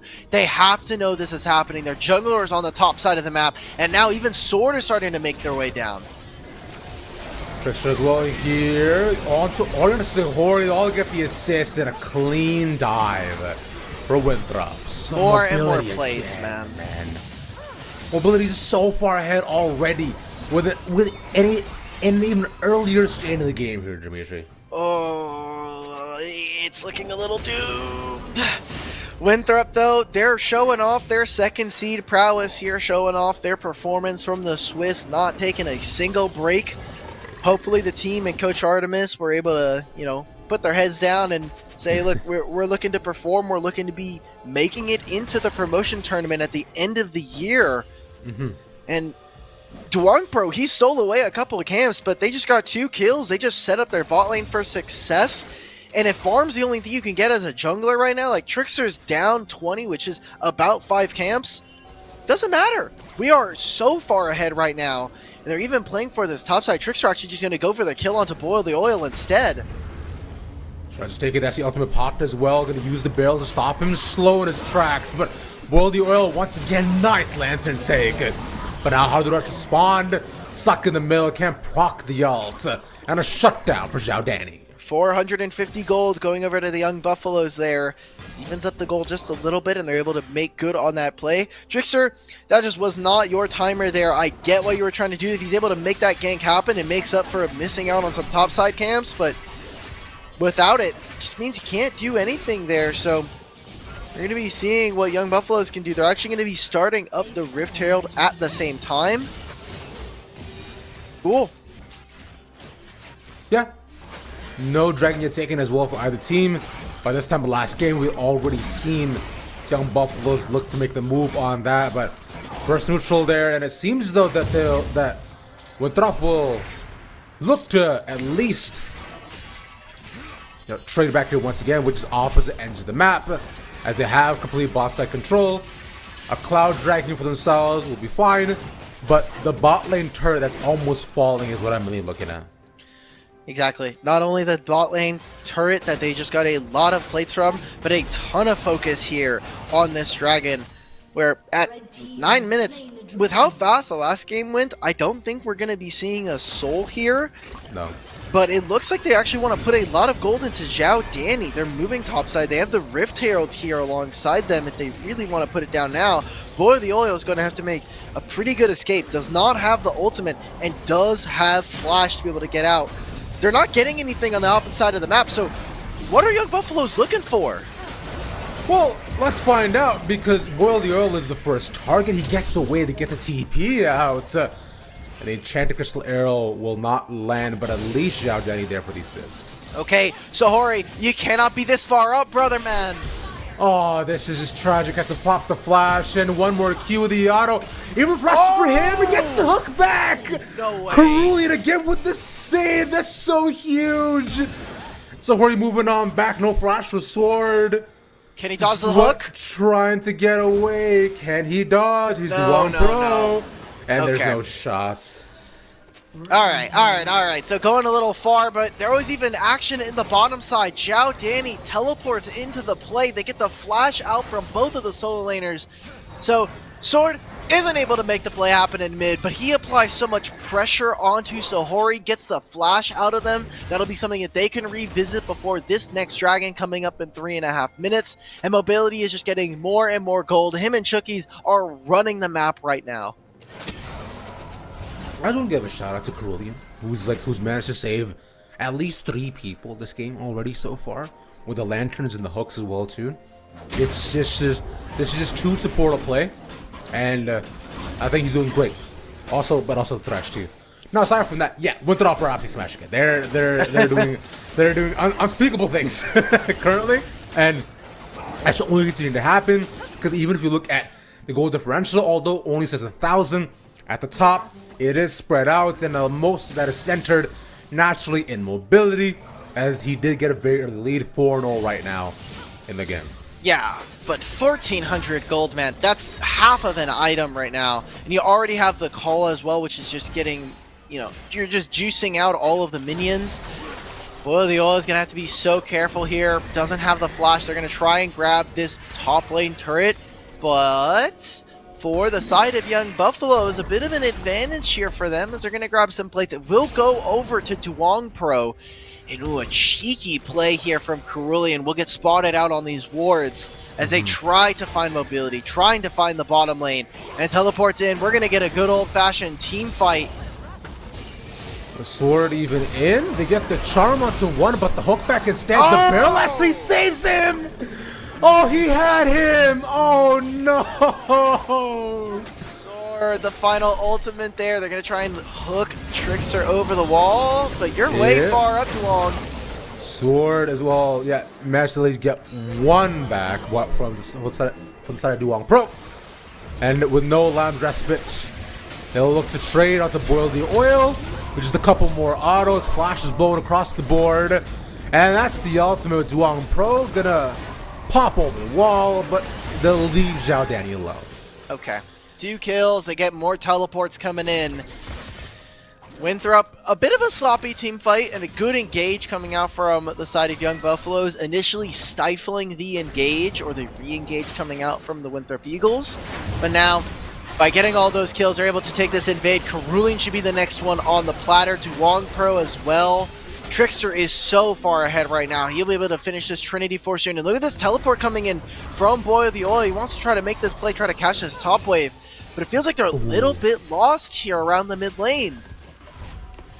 Yeah, they're trying to at least push out just midway if they can, but a lot of pressure being put on for both sides at least. But as of right now, the Winthrop have complete tempo control for whatever they want to do. And then leave them still centralizing, or you say indexing, on opening the map as much as possible. Let's see how Winthrop decide to close out this game. They are 4,000 gold up. The reason why I am already kind of calling this one is there is such a lead in the bottom lane. Sohori has not even finished the Blade of the Ruin King, has not finished the Cull as well. This Cull will be finished on the next wave. So it's going to be even a further delay. This dragon coming up in 10 seconds. You already see Winthrop got control of mid, already had some vision down before from the early invades, and now using the bot lane as well, moving up Trickster and Sword, they'll be able to control this dragon and put themselves at a number 2 here, grabbing the Hextech dragon. I mean, Duong Pro's not really in a position to go for this, can't even contest. Ocean Soul is what will come up here for Winthrop, and another Rift Herald spawning very, very soon. Young Buffaloes, they feel lost, feel a little bit dizzy. They're not making a proactive play. Feels like they're, for the majority of this game, have been reacting to Winthrop's plays. And as right now, this is another one of the reactions that you're saying as they look to move up towards the top side of the map, as they sensed and saw that Winthrop was once again moving up here.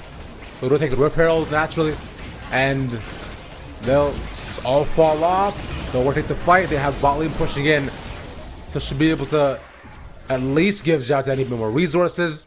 And with nobody around, might even look to push down this bot lane turret. Zhao Danny's going to be here for a long time. Yeah. Probably is going to be looking to teleport as Sion. Sion could actually go for a solo kill here. I mean, Zhao Danny doesn't have a Rift Herald either. Oh. So, good hands, good hands. Oh, Zhao Danny said, okay, there it is. This is, yeah, that's unfortunate. Zhao Danny should have just not dead yet. Can use the W to speed up. Yeah, Sion Sword's is coming. the fastest, but Chucky's instead going to boil the oil. Well, this time not landing and use the lantern once again to get out. Nice arrow as they hook back to support. The rest of the damage dealers are still behind the big frog as they get one, but what can he get in retribution? Mobility's isolated. No knockup again, but there he gets it.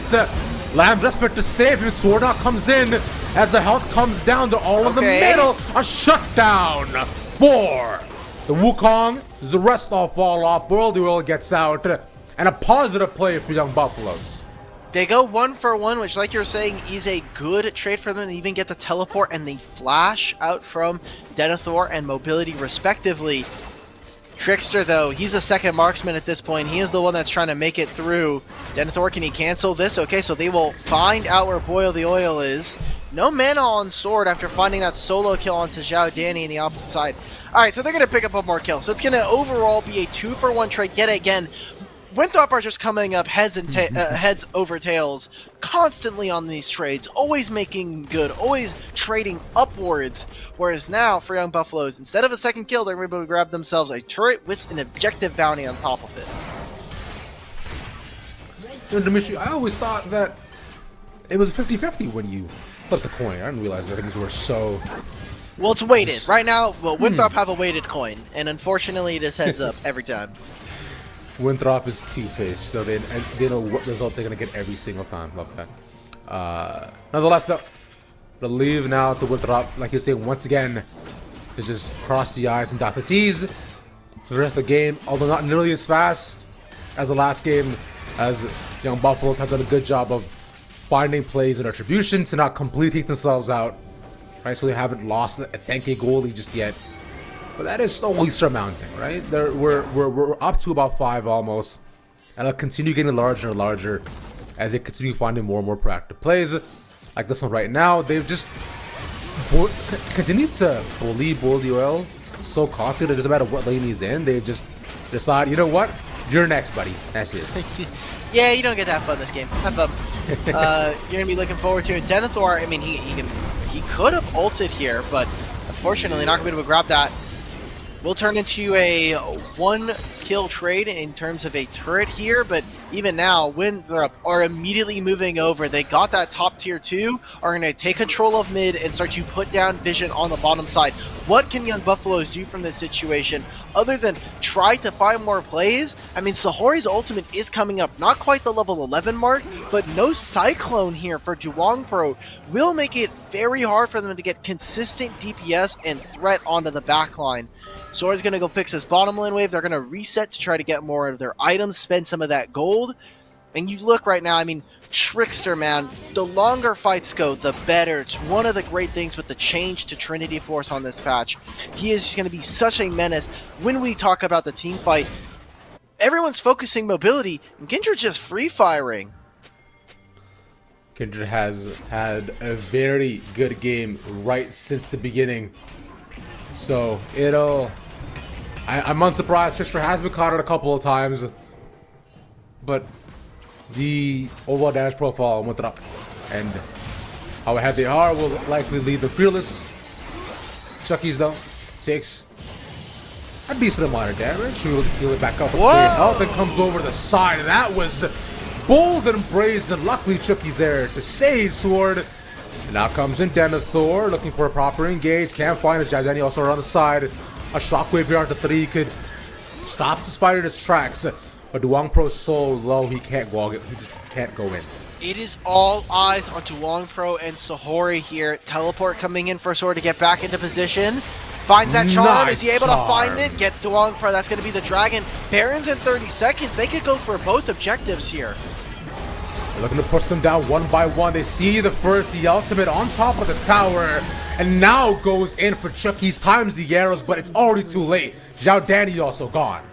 2 kills, a turret as well. We talked about how slow compared to our first game this was going to be. It looks like Winthrop, they're going to be adding a little bit of time onto their average game time here in the qualifiers. Grabbing not only the 3rd dragon, but they can set up for this Baron that we were just talking about. Young Buffaloes, they just do not have enough damage right now. So Hori going for a lot of attacks. He's gonna be attacking like 3,000 times a second, but it just won't matter. He just does no damage to this team. And you look on the opposite side, Trickster, Sword, Mobility are all applying pressure. Just not enough frontline, not enough for the Young Buffaloes to withstand. Nothing possible right now for themselves. That's because one by one they either try to fight at this point, unless it is a heavy numbers advantage in their favor, won't matter. And even then, I'm not too sure. Trickster though, in a similar position, manages to get out. What a knock up! And that should be pretty much all I've been following consecutively. The next target is Zhao Danny. It's gotta chase him. Charm misses once again, but it's poke, prod, and bada boom, bada bang. Young Buffaloes, I mean, sucks to see. Like they got completely wiped in that fight. Winthrop, shout out to Chookies for fighting that engage. I know that some of the Challengers League guys were arguing last split whether or not Tom Kench's primary engage, but from Fog of War, finds 3 members, gets that knock up, setting them up. Even Duang Pro is going to get taken down here. The flash just a little too late, although with the arrow was getting a little close there for Winthrop, but still. They're going to take this jungle, they're going to use this Baron now to push down on all of these turrets and look to put the finishing touches on this game as they're going to look to take a 2-0, go up into the upper bracket of our GSL style group, and get us ready for our second series. Yes, sir. We have, as I look forward to as well, should be starting up just a little bit after once we finish out this game, and that is when we finish out this game, which will be up to Winthrop to show us when they can just consecutively take one final team fight to lead themselves and us to victory as well. With Sword popping over once again. Okay. Everfrost will barely land a decent lantern. And that is about it for the rest. It's Yeah, they're just controlling this side of the jungle. It is 20-7 right now. For Winthrop. They've got all the dragons in their back pocket. They've taken most of the Rift Heralds here, half of them to be exact. As what are you to do as Young Buffaloes? You don't do any damage. You don't have a resilient enough front line. And you're kind of just watching your base crumble in front of you. Sahori trying to get one more item to try to make the difference, trying to get what looks to be a Runons. But you're attacking 3 people for 0 damage the entire time.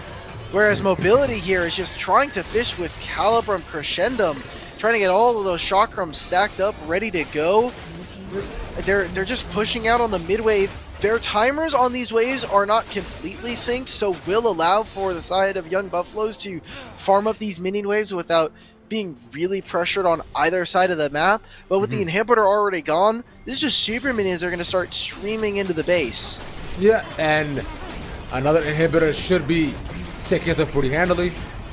So I'll So Dimitri, you know the What's movie? up? Have you seen the movie Deeper? Oh, okay. That's a decent barrel.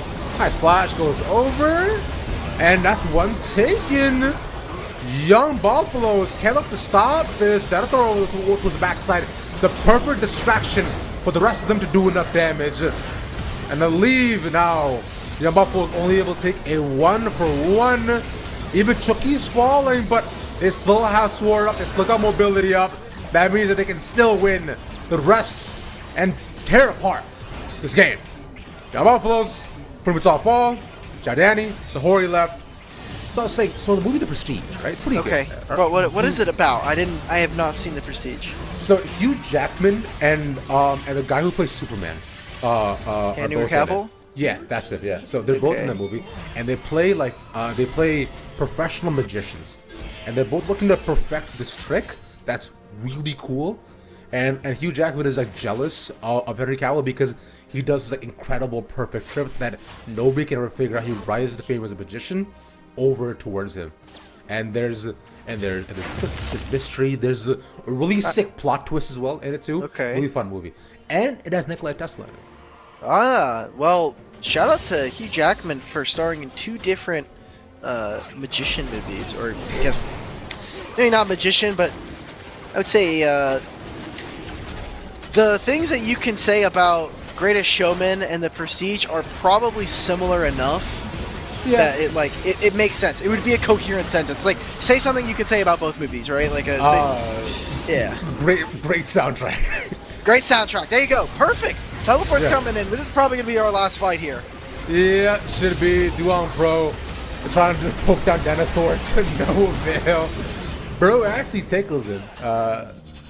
And Zhao Danny Bull do all left. Alright! GG! Young Buffaloes and Wintra. Okay, I know we've been kind of memeing it up towards the end of this broadcast. I know we've been a bit negative towards the Young Buffaloes, but this is the 16th seed going up against the 2nd. It is what we were to expect coming into this matchup. Winthrop showing up, showing out against this team, getting the ace at the end of the game.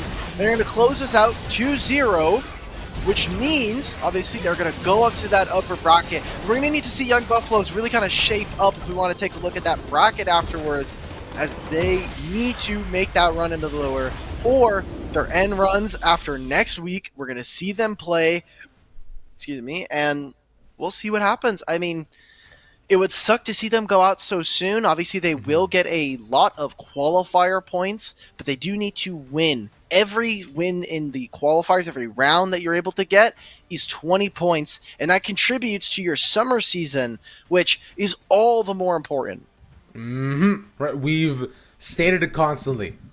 Winning is based, and it'll lead you only towards a brighter future. Nonetheless, for now, though, we do, of course, have our second BO3 coming on up in just a little bit as well. But shout out to YB. You know, they know that they've, well, we also know that they've at least got a decent future ahead of themselves. They had a pretty good performance throughout the qualifiers, and hopefully they can continue to bring that in the lower brackets. They've got a couple more opportunities to be able to show up and show out before now. Yeah. We'll have to bid them adieu as Winthrop moves on. But hey, as the cookie crumbles, and I believe we should be, you know, looking to give ourselves a little bit of time before the next BO3. Sound good to you, Dimitri?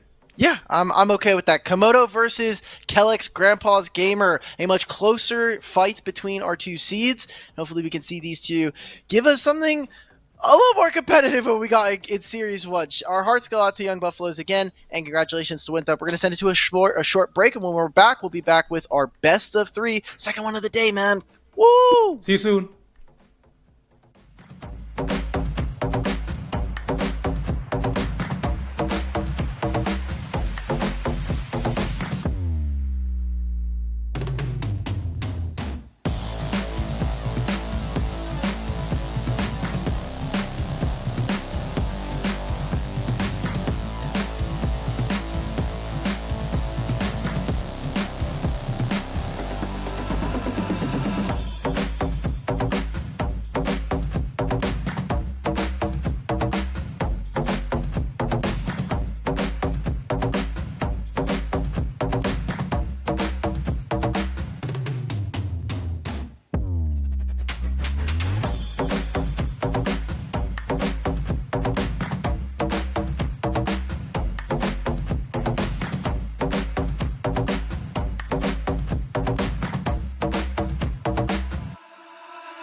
Ravish, you didn't unmute on VMix. We've. It's okay. We've been gone a while. It's been 25 minutes. Welcome back, everybody, to the NACL qualifiers. As Ravish was trying to say there before he was unmuted, I'm Malk Batter, joined by Ravishing Ravish, most ravishing man on the internet. We have got our second series here today. The Komodos versus Kelex's Grandpa Gamers, which, if you don't know already, Komodos are 6th seed and Kelex's Grandpa Gamers the 10th seed. So, if seeds are to anything to go by, or even our Swiss, it'll be something a little bit closer to what we saw in our first series here. We're going to take a look at our bracket before we get into any of the action. If you just missed our first series, Winthrop took a convincing, swift 2-0 versus the Young Buffaloes and are already now waiting in the upper bracket. The Young Buffaloes are going to be looking at the opponents. The person who loses this matchup will be going up against the Young Buffaloes. So we shall look to witness who shall come out on top, whether it's old men or lizards. As we go into our second BO3, Komodo versus Kelex's Grandpas. We did say that this would be a much closer game in terms of seeding. So let's look at who is exactly fighting up against one another. First up being Komodo, having the king of downloads, my bud, and the rest of the team. That's increasingly contextual as we look at the rest of this roster. More people coming out from the Winthrop University. These are either former players or people who are still on the roster. Frostforce actually no longer eligible to be on the CeeLo roster as he is graduating this year. Congratulations to him for getting his degree. Woo! Hybrids, former player, also a former champion from the collegiate days, 2020.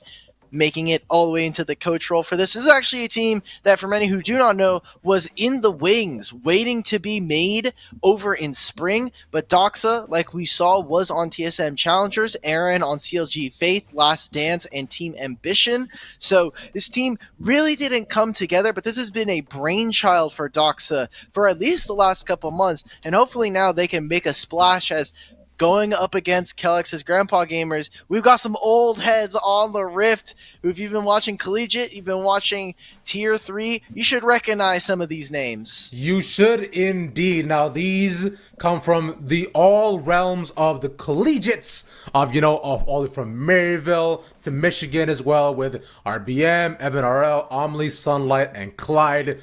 They're called the retirement home for a reason, which just means that these guys have been around for a bit. That's kind of about it.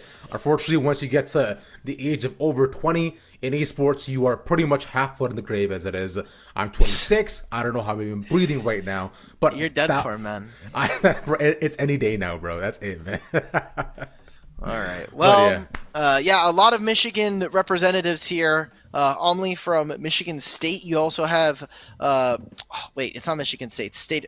I'm trying to make sure that I have this correct because somewhere there's in Michigan. MSU, and then there's University of Michigan. That's where it is. University of Michigan for Omni, Michigan State for the rest of them, and also some, Columbia Cougars. It's been a while since we've seen Clyde and Evan RL step stage onto a collegiate roster, but they've got a lot of experience. We've got our draft here ready for us as we get ready for our second series. I remember Evan in the wee days of Maryville University back when they just gotten their, their second or third championship, right? So, just baby little roster. Ready to compete.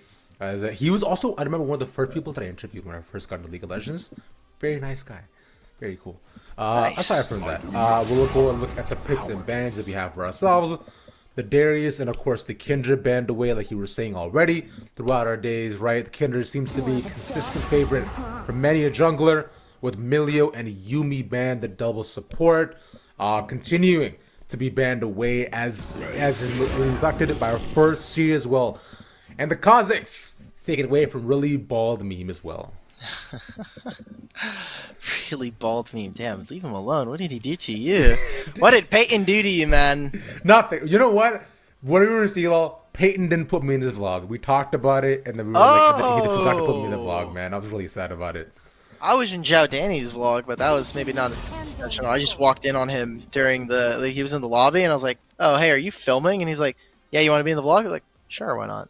Yeah. So we've got ourselves a couple of first drafts here. When we looked at what they played in the Swiss, it seems like Aaron and Sarcasm have really gravitated more towards the Lucian Nami. It is very easy to execute. It is reliant on the 80 carry to be able to shot call. Mhm. And Sarcasm, someone who has been bouncing in Tier 3 for a long time. His first claim to fame, I think, for a lot of people is that TSM Juniors roster that was announced oh so long ago with the likes of Sword alongside him, and now making the role swap to play on this roster with going into support. I mean, you might not even be the best jungler on the roster here for Frost Forest. You got some competition for you there. That's crazy. Can you imagine Sarcasm just in cons being like, "Hey, Chen, I think you should actually like start to like go up through through this path." And He do starts all this, microing his jungler. He is a Yeah. support, so maybe that is the case. Doxa even having a stint over on St. Louis University playing 80 carry.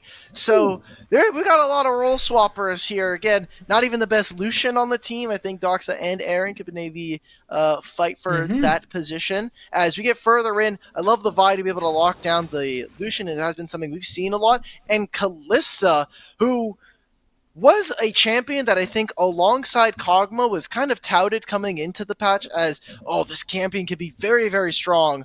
But Kalista, I think, still suffers the same issues that she's always had, which is she's very movement speed reliant, which is typical of a lot of champions, but especially with how her kit interacts with it. And she does have a hard time killing tanks. Anybody who can stick on top of her is a problem. And with how prevalent Wukong is, it's a pretty difficult ask. And now here with a Maokai as well, Evan and Clyde are going to have to be very, very dangerous to be able to take down the spot lane. Exactly. I was thinking too with the Vi also locked in. I've also seen that matchup quite a fair bit in the jungle too. I wasn't sure if Frost wanted to, we was trying to move towards that, but instead it will be the Nautilus picked up. Was banned away last series, so finally what we were expecting, some more tank engage, just easily click point and click CC to go in the bot lane for KGG. Nonetheless, as the banks continue to fall on through, the Olaf taken away for Sunlight's potential matchup. No solo lanes picked up just yet on either side, with the Garen also gone. Man, no one's gonna have any fun. Yeah, it's funny because obviously Sunlight is that guy on the solo queue ladder that is known for his Darius and his Garen, so unfortunately for him, he's not going to be able to dip into his unique champion pool coming in from the solo queue ladder. But for Kellogg's Grandpa Gamers, this is a little bit off topic from necessarily the draft, but they should have made their Tricold old. That's it. That's my only. That's one of the few criticisms I have for this team, aside from maybe some of their Swiss performance not living up to expectation for them. Taking away, looking at some of the different picks, I'm surprised. We've seen it hovered. It's finally locked in. Static Shiv LeBlanc is broken. It was banned in Game 1. It randomly just decided to go missing in Game 2. Here and now, we finally get to see it as... I don't know how much of the Static Shiv build you've been keeping up on, but it is rather disgusting. I personally have not, and I am learning just now that is what is about to happen. As you witness this today, unless for the side of Komodo, the Cassandra, of course, locked in. We did see this. I have been seeing this quite a fair bit throughout all of the OQs. He's just a solid pick to go into. A solid pick to go into in terms of just overall prowess in the top lane. Not a set of bad matches I already mentioned.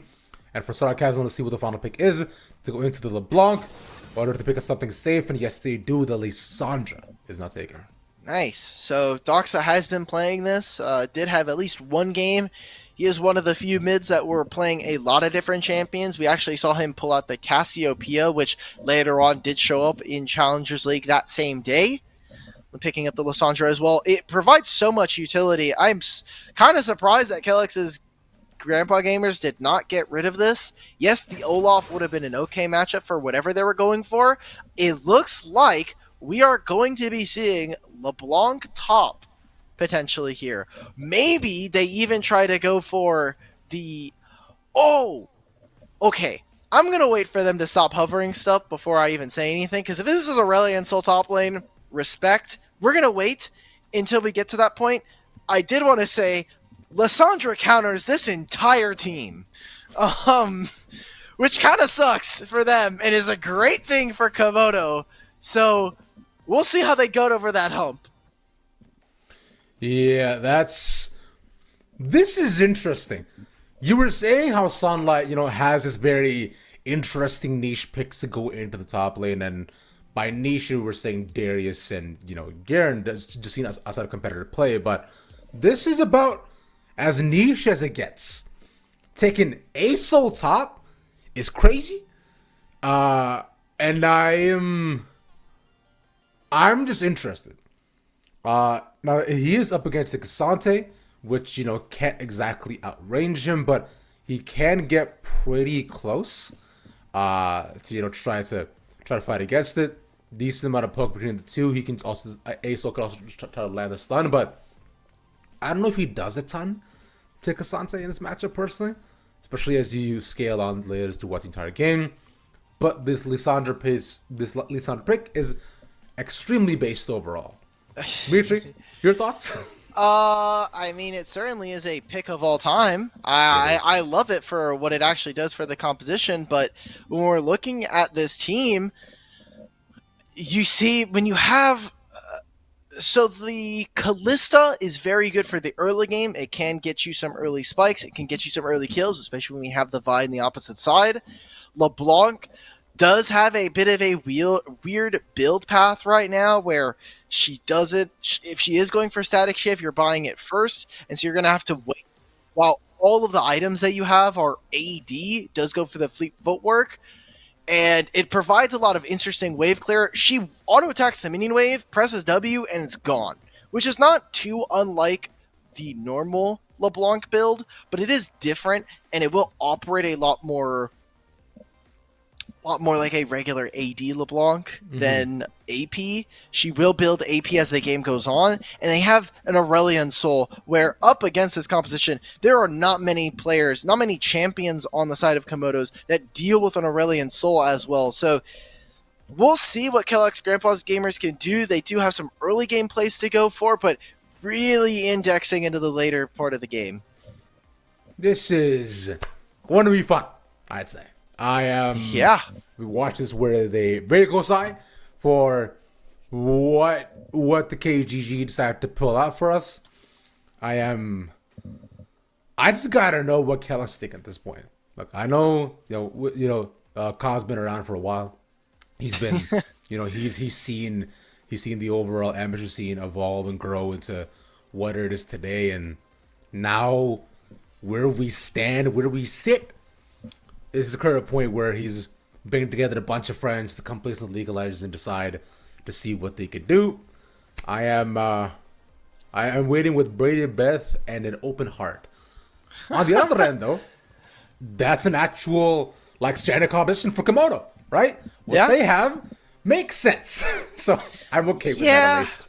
Mages top lane have not been the most popular, especially not for a long time. There was a time where we saw stuff like Vladimir up there, but really hasn't been. The one that sticks out the most is probably going to be Syndra for a lot of people. Syndra top lane has been something that people have been willing to take to try to get away from maybe some bad matchups in mid, to try to bait them into better matchups for the top lane. And you can do stuff. I think Syndra into some tanks is definitely a little interesting, is if you can play at range and try to use your Scatter of the Weak.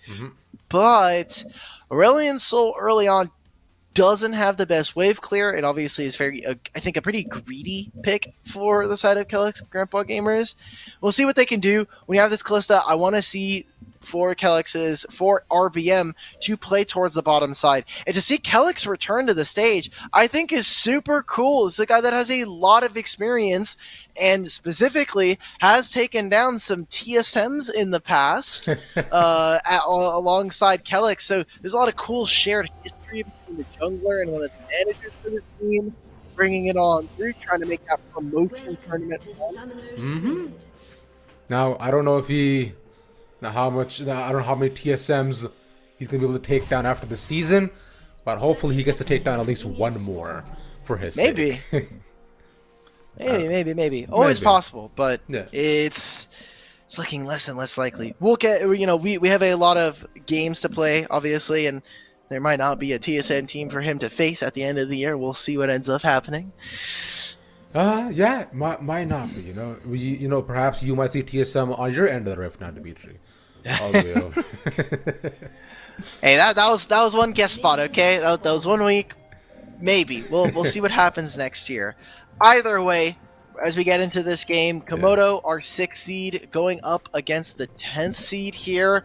Should be a much closer matchup compared to what we got earlier on in the day. And this is actually our entire first group here, which is a pretty stacked group, all things considered. I mean, you have mainstays of Tier 3, people who have had multiple stints in the Academy/Challengers League system. And then it's like, oh, cool, well, then we look across for them. You have Young Buffaloes, who's a collegiate squad through and through, who are, for the most part, having to play massive spoiler to every single team in this group. Yeah, they've just been trying to do the absolute most to make it through every single possible hurdle that they can. And now face up against the greatest challenge, Aurelian Soul Top. I wonder how they'll suffice. Yeah, I'm trying to visualize this matchup here, and top lane, this patch in general, is not particularly interesting. Yeah. But if this works how I think it works, Cassante doesn't have a lot of kill threat. I keep making the joke that Cassante's only bad matchup is when he misses Q3. So, like, you shouldn't be able to land this on Aurelian Soul, and I think Sunlight taking Cole is another kind of hit towards, I am just going to farm in order to focus on you, to actually push me out of lane. Yeah. And once Sunlight gets a few levels, it's just going to get easier and easier for him to drop the E, make sure that the wave is in a certain spot that he prefers, clear out all of them in pretty easy fashion, walk away. Yeah, he can just vibe. He has no need or no reason to do anything here at all. I'm trying to visualize what happens once he gets to, like past around 7 or 8, which is right around like 9 minutes of the game. And this is going to be a question of, okay, does Sunlight have the freedom to just move around the map as he wishes to affect other lanes? I imagine that's why they picked it. I imagine that's why they wanted to affect more, probably get Amelie ahead if they can, just bully Doxa, or even just go fly all the way down to the bot lane to give Evan RL a lead here too, especially considering now the early game powers of Aaron and Sarcasm, which they are getting pushed in a little bit right now. So no troubles, not as tumultuous of a bot lane as we've experienced throughout the day. Yeah, I will say Aurelian Soul's not typically someone who loves to roam. He will use his W to get across terrain and maybe get back to lane or reposition in a fight. But what I'm looking for Cuck's Grandpa Gamers is just get a lead early on, try to use it to get yourself in a position for these objectives, and then see what kind of happens. You have good team fight tools in the Vi, in the Aurelian Soul, even the Nautilus, but we're really looking at what can they do in a side lane. Like, if we are going to get any of that, it is going to be Amelie on this LeBlanc. She has so much wave clear because of the static shift. If you're just tuning in and you're like, why am I seeing 2 mages in the lanes? And then I'm looking at LeBlanc itemization. Why does this guy have a longsword? Static shift is very broken. Yes. Has a massive AP ratio on it, so you can still go those AP items and have really good scaling. It allows for insane amount of auto attack, so if you do need LeBlanc in a side lane, which is typically where she tends to thrive, she can also be a real threat onto turrets. There is also a build currently going around with not only this item, but with Lichbane on champions like Zoe. So Static Shiv, Zoe with Lichbane just sounds like an abomination, but it is doing numbers on the ladder. Man, the day that Zoe's back in the game is the day that I continue to fear for my safety every time, man. Champion is kind of annoying. Agreed. Yeah, it's unfortunate. Anytime I have to face it and see it. Either way, for now, what's the words? KGG, IBM walks in. Believe got to smite away the big raptor as well. They get the root down. Frostforce takes a little bit of damage, but he's fine. Currently complaining to Kellex right now as to why he didn't make his thing old. I have to ask him this. Because it was so free. It's the freest layup. He has been here long enough. Kellex has been in the scene long enough to know that Tricos can make or break a team's branding. You know, that's so valid, actually. Because he should know that branding is everything. And I find Kyle is someone who's very smart about branding. He was very quick to move away from being called Kelly. So I respect it. And it'll leave I'm going to leave that at that one. All right. Yeah. We've got some action towards the bot side. Doxa getting early priority for mid to be able to move. It does have the Summoner Spellbook here. So a little bit different than some other Lissandros who might be going for Electrocute to match in damage, or the Aftershock to make sure that any damage taken after some CC will be mitigated, or heavily mitigated in that sense. Good in-lane gank here for RBM, just trying to cover. There is some mid-lane action as Omli has a flash. Ignite going down. Yeah, the Q will not reach either. Frost is looking to try to get him down, but I think at this point he's just hoping that he gets to execute, considering how far he is. And I think, yeah, that's what will target the game. What? It's been long enough. Well, no. Wait, minions have already spawned actually, so he shouldn't get spotted until the very end. I thought maybe the minions would come over and, all right, gets the back end. Doesn't have teleport, so he is very late. Yeah. But Doxa should still be ticked down. No, he gets to live. Wow. Flash comes in time. One Rod would have done it. And both of the laners surviving with almost no health. All right, cool. Congrats. Congrats to Doxa for living there. Also doesn't have his teleport, so both of the mid laners are going to be on a pretty weird timer there in terms of coming back to the lane. But other than that, it has just been the push and pull of the minion waves, pushing them under the turret. Now, finally, Komodo are able to get another back off here and potentially look to try to finish more of their items. Homely does have first say into the minion wave, as you see 4 minions here. Also, junglers, interestingly enough, both on the top side. Both of them tried to get some early action done. RBM does have ultimate first, and let's see what he can do for his lanes. Could be able to just pop over into the river to find anything, seize the wards that are there, and we'll decide is it to back away. Is this is not the safest time to gank for him right now either. Milwaukee's not to moving down just to get some early vision here, just to make sure that RBM is not sticking around for too long. So no opportunity for either jungler to make a play happen. As you see, even Frostwell moving down towards the bot side. Now, Sarcasm has linked up with them, so maybe they try to wait until Evan RL come down to bot lane again to do something here, but they're also roaming around the entire map.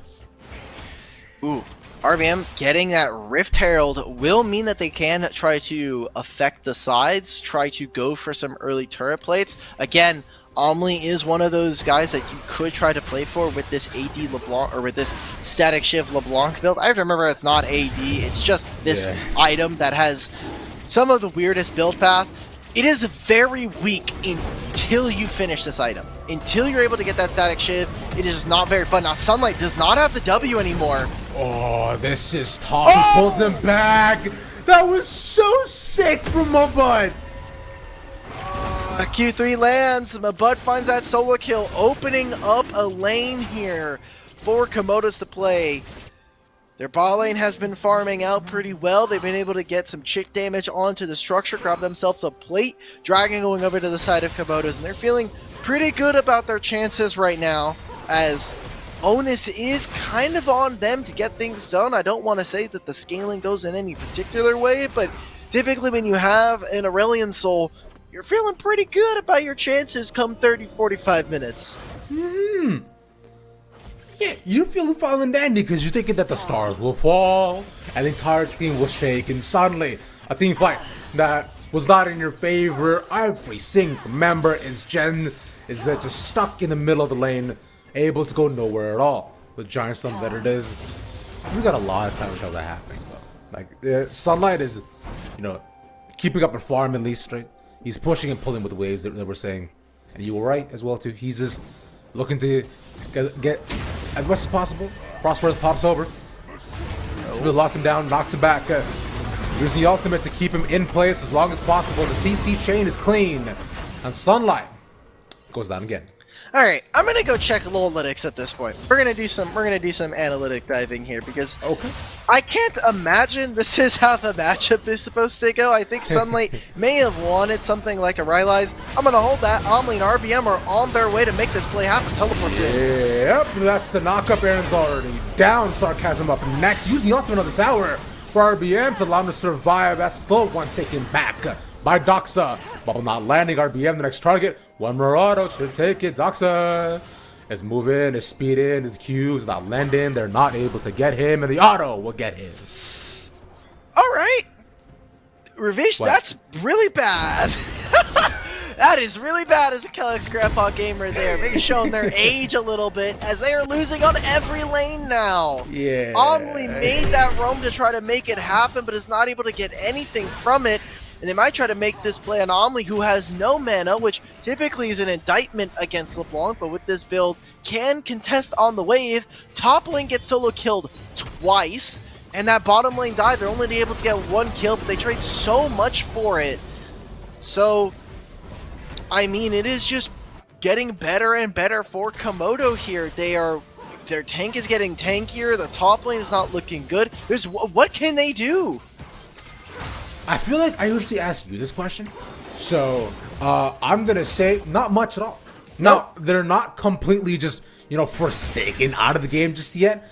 We were talking a bit about their overall damage profiles, and they have a ton of AP. Sonic can scale up to have huge starfalls, and once Omni has status shit, which he does now, so things are suddenly better. He can clear waves and do damage to towers. Hopefully. Aside from that, that's kind of it. Yeah. Yeah, I was going to say, hopefully he's going to be able to hit the turrets. Otherwise, he's just kind of sitting here.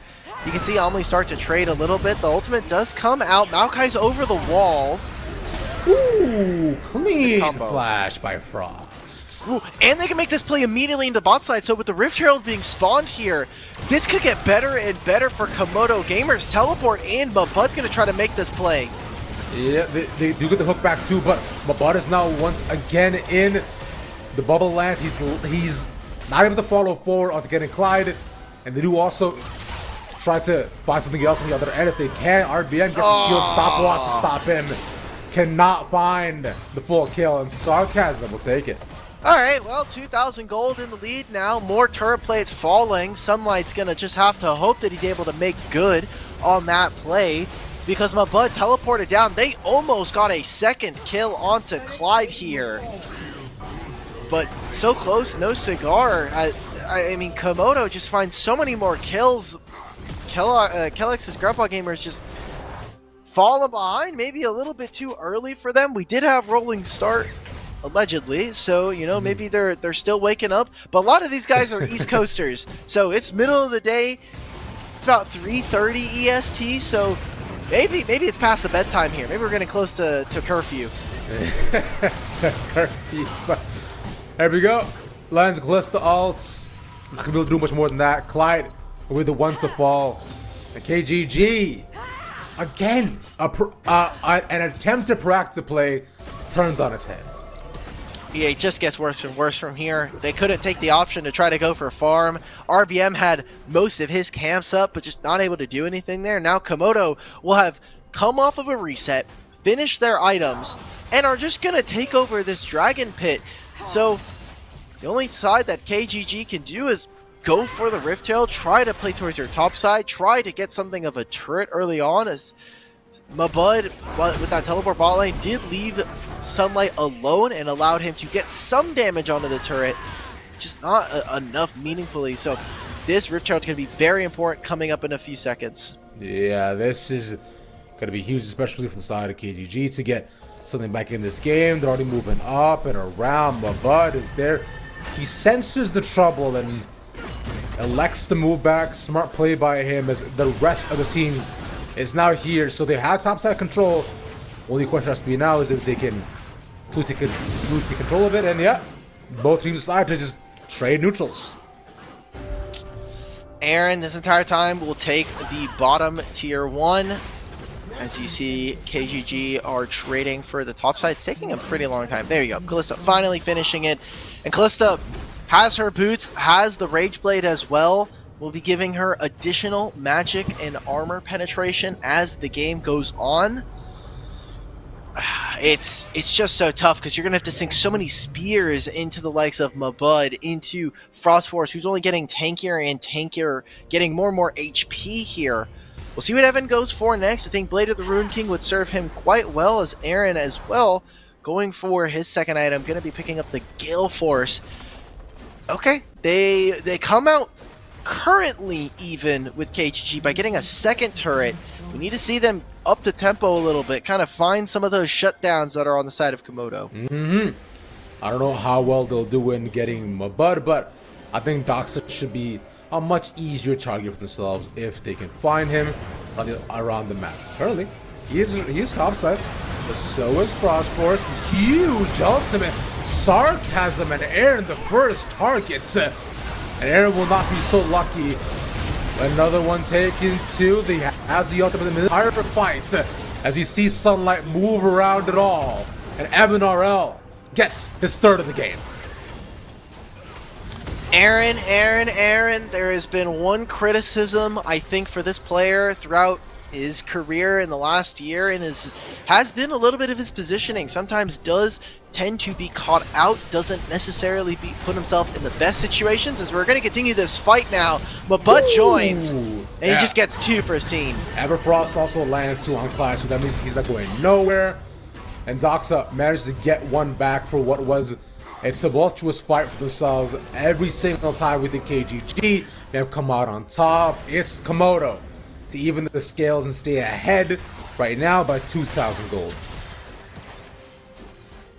They have the first 2 dragons of the game. They're going to be grabbing 2 more. They are Chemtech, which is not going to be the most impactful, but Tenacity definitely feels nice when you're going up against the likes of a Nautilus and heal shield power.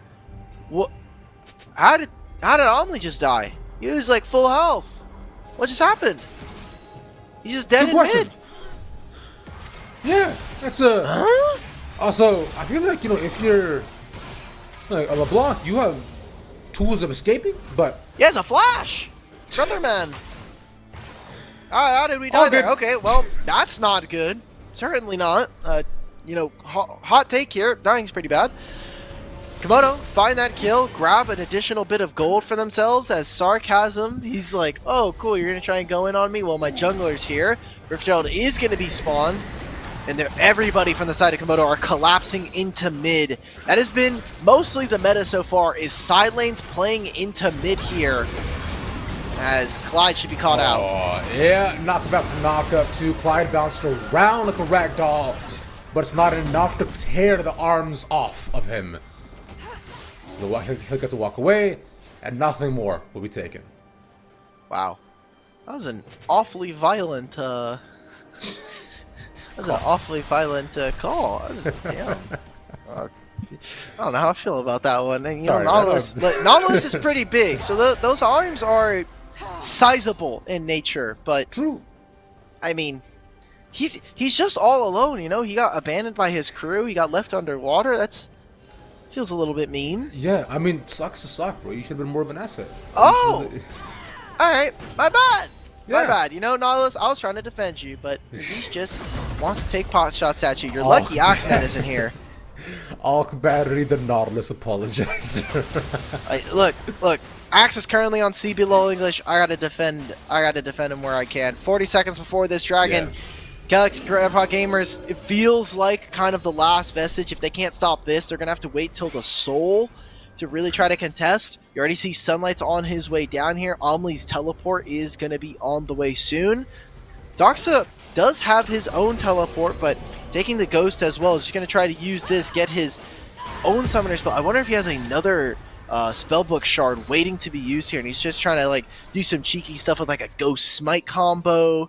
Or maybe go with a Ghost Cleanse. I mean, I wonder they're all just waiting in the bush too, so they got vision on one another, they know they're there. And Komodo looking to set up a trap if they can as the dragon is up, so a better team fight here would be nice. Soul points currently on the docket as Kellogg's Grandpa Gamers are on the side. Help not landing, neither is the chain, but they are all here, stuck inside the giant gravity well. Okay, ultimate's coming out. Just yet, like you're saying, they're the ultimates. They're calling onto one. Arbin takes a bunch of damage. Meanwhile, on the other end of the fight, look at Mabud right in the middle. He pulls one back. The shots get called, and no one dies. A shutdown onto Mabud. They're gonna finish it. Being poked down. Aaron's gonna take it. They get the dragon, and now the fight continues. Aaron's now ends. That's two falling. KGG can't find anything else. Over the wall they go. Omninoff pops in. Bubble not landing. And it's a 2 for 2 by the end. Oh no, Frost.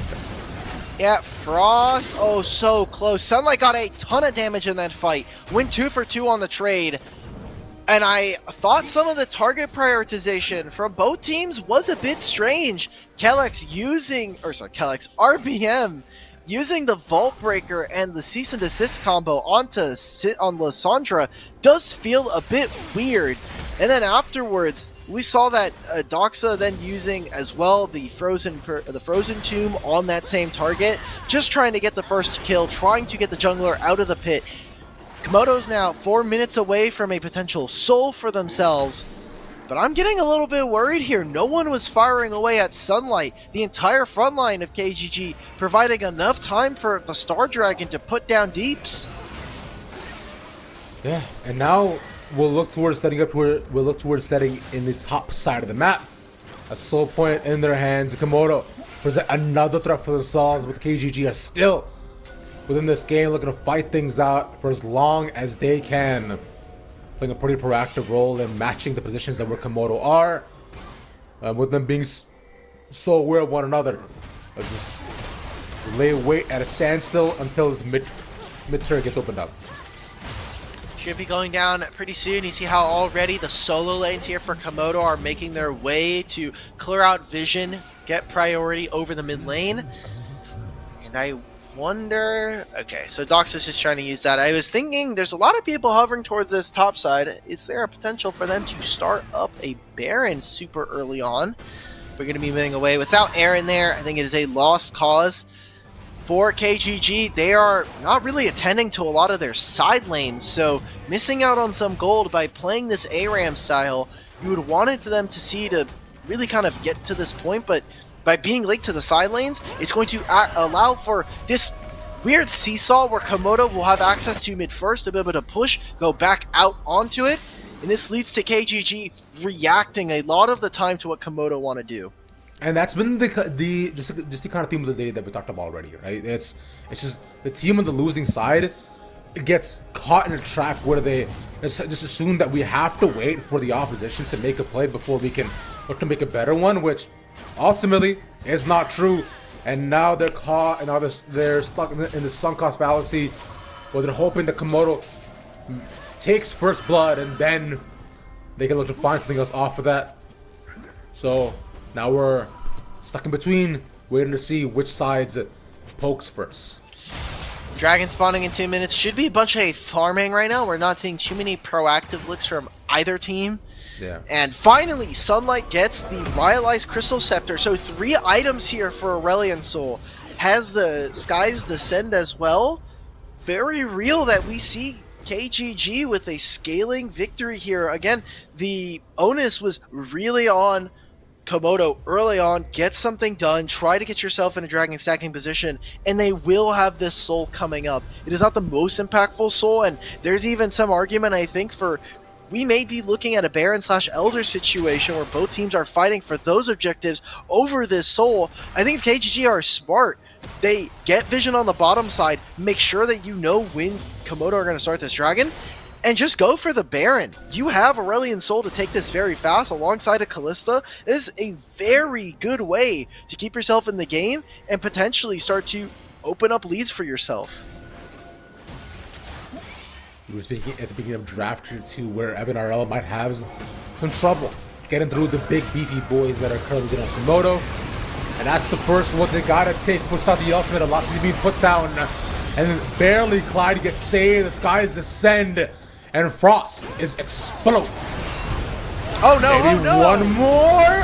Oh! Omni thought he had it, now it's on a sarcasm some RBM with an opportunity, but it's not enough. Where you see over the wall, Sunlight's trying to do the most, and he's tearing them down. There's a disgusting amount of damage, leads to a double kill.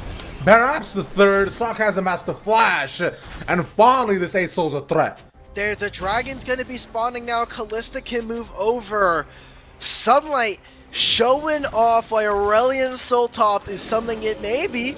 You might be seeing in her solo queue coming in rather soon. As into Cassante, check the stats, it is 56% win rate. I just want to make sure how many games there are. I already closed the tab. Alright. Yeah, okay, I got it up again. There's about 600 games of it, so not a lot, but definitely more than just an anomaly here.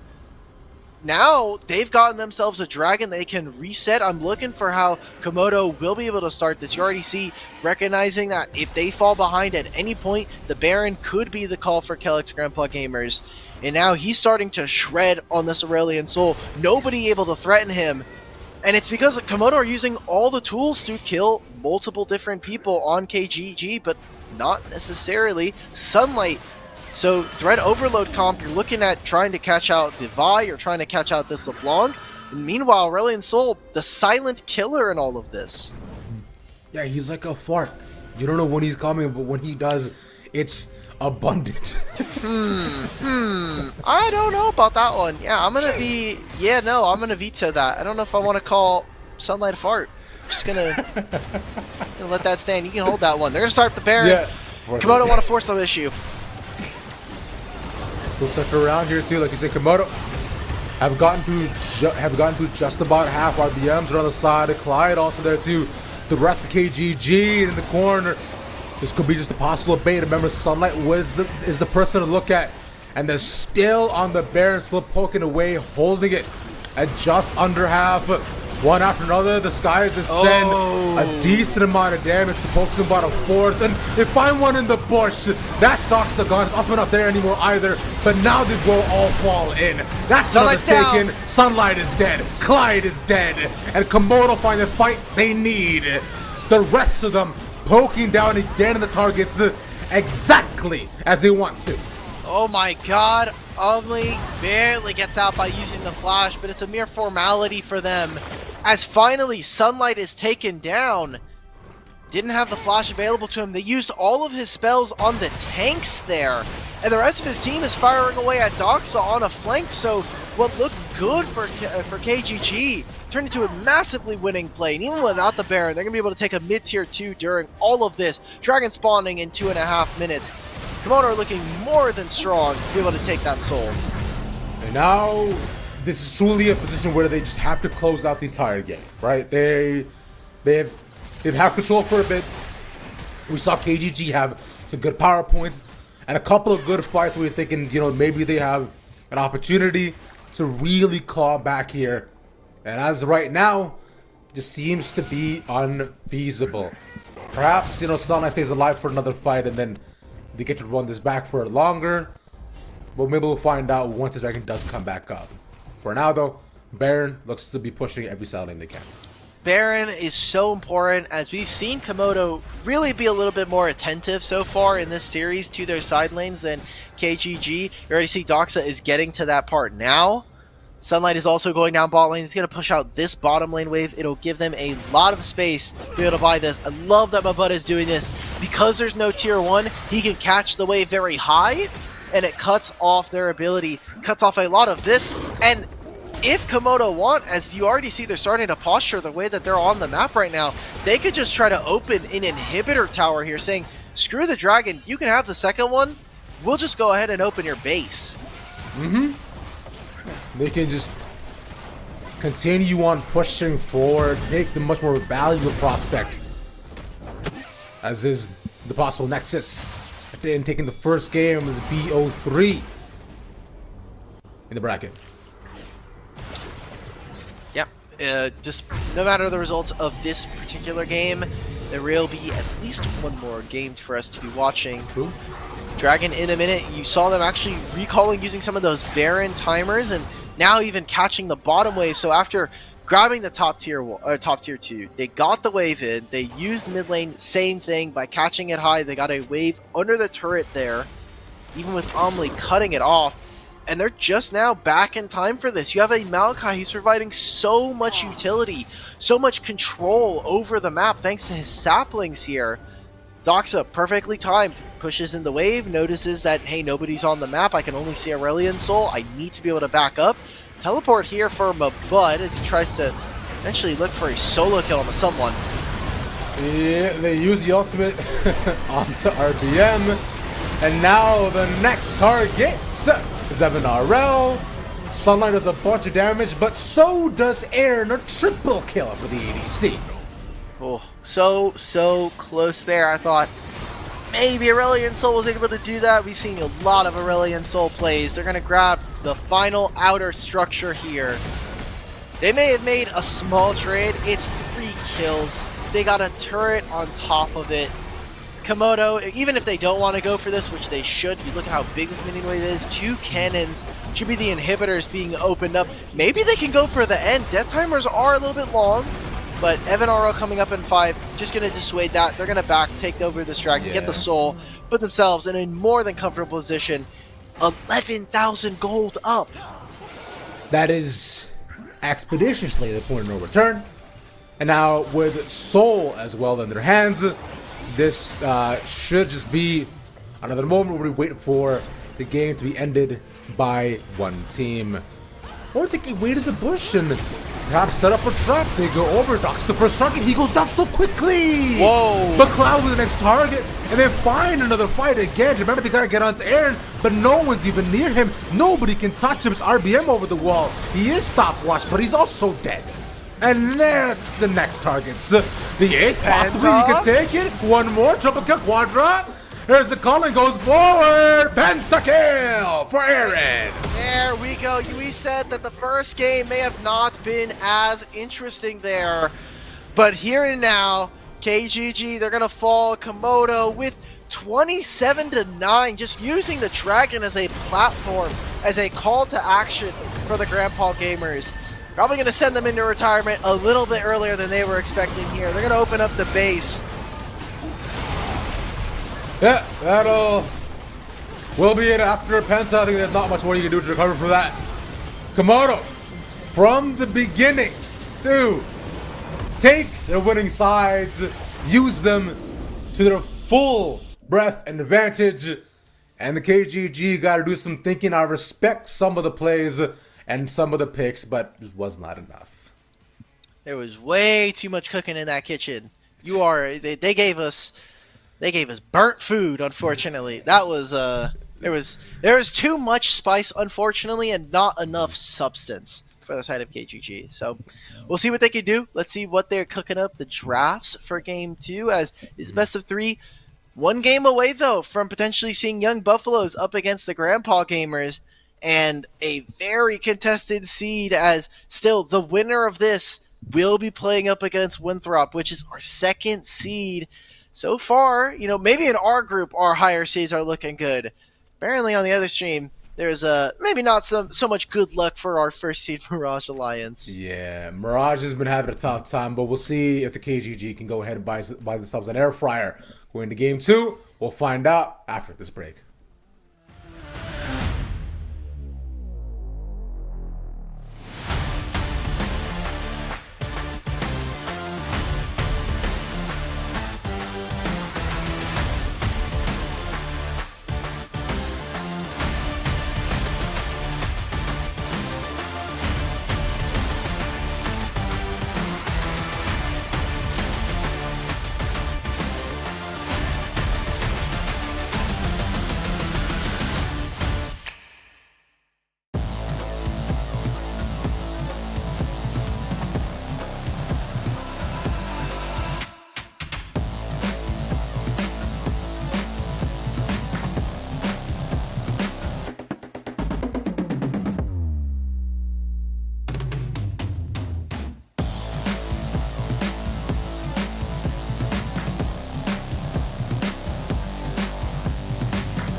The lizard has continued to climb the chain of evolution, but can the old man somehow trounce the tiny little squirrel? Let's find out as we get back to much more League of Legends action. I'm Ravage, joined here by Alka Battery. Dimitri, hello. How are you? It's burnt. Posted it on Twitter. The Aurelion Soul was probably the shining moment or shining part of an otherwise char black composition. That was poorly executed. I think there was some things that for KGG that just didn't work out. This bottom lane was not as much of a counter as it should be, as we necessarily expect it for it to be versus Illusionami. And hopefully you're going to be some evolution here, because like staring down the barrel of having to play Young Buffaloes, it is an easier matchup than having to play against Komodos, but you are going to have to face either this team or Winthrop in the future of this group if you are going to continue on with this playing in the qualifiers. So gotta shape up or ship out, essentially. Shape up or ship out. I actually haven't heard that one before, but I'm learning today. Okay. That's cool. Nonetheless, though, same sides for both teams, and almost the exact same bands as game number 1 as well. But I wonder how the draft changes as Komodo looks to lock in the Lucian right away and B1. Of course, they think it's very strong. They obviously want to get priority for their bottom lane. Dragon is such an important objective. And we just saw Aaron get a pentakill. If I just got a pentakill, I'd be like, yeah, put me on that champion again. Let's see what happens. He got a quadra kill to start, so I was getting a little worried. I was like, are we going to see 2 potential pentakills? No. The game ended a little too early for that. Instead, Kellogg's Grandpa Gamers are going to grab the Xayah Rakan. Rakan is so strong right now, both as someone who allows for you to engage, has a lot of great tools to disengage as well. And with Xayah, who is another champion that works really well into compositions that want to go forward, which Lucianami definitely love doing that. I think it's a good pairing for both Evan and Clyde as they look to try to stabilize this time, try to play something that doesn't require mechanical excellence, something that isn't going to require them to be far ahead earlier on in the game. But here's the thing, Rakan can't big static shift. You know who can? LeBlanc. As that switches over to the other side, taken. So far, a pretty standard composition from what we saw in game number 1 as well, except with a change-up of the LB. But they did leave the Garen up, so Sunlight gets to have his pick of the litter. Okay, I was wondering if they were just going to slam the Lissandra as a response. Now Komodo, I think, have some pretty easy bans that they can get rid of. When you look on the other side, you're going to be giving over RBM the ability to pick up a tank again. Vi is still available. I think getting rid of the Garen is an interesting one, trying to take that away from Mabud super early on. But with the Garen here, couple of things to be considering. Does Mabud go for something of a traditional counter pick, try to go for something like a Jax, or maybe even a Fiora? Or is going to be playing more of a tank, something along the lines of like a Scion? That would be pretty cool. Taking away the Vi, I think, gets rid of so many engaged tools for Kellogg's Grandpa Gamers. Maokai is still available. That's the one I'm looking at. Maokai was definitely a feat for Frost last game with all the consistent engage options and angles that he managed to find both early and later in the game as well. As that's a Camille and Maokai, in fact, banned away by Komodo. They realized how much of a threat that would be and electing that if they can't have it, then nobody can. So let's see what the response is for Kellogg's Grandpa Gamers. Yeah, I'm starting to think of some topside answers that they might want to be able to go for. You're looking at like different junglers here. You do not get baited by hovers. Come on, man. Come on, do better. We've been at this game for a little too long for us to be baited by hovers. Come on, man. Look, I didn't say nothing. I was just looking. That's it. Okay. Well, Gragas, a great answer into LeBlanc. Just all around, has good sustain, can fight back if LeBlanc does want to try to go in. You can interrupt the W. So, hey, that's pretty nice. I was wondering what they were going for, but in the jungle as well, now you're kind of getting into some weird territory as to what RBM can actually try to pick up. A lot of the OPs and a lot of the more comfortable stuff that has been available is gone.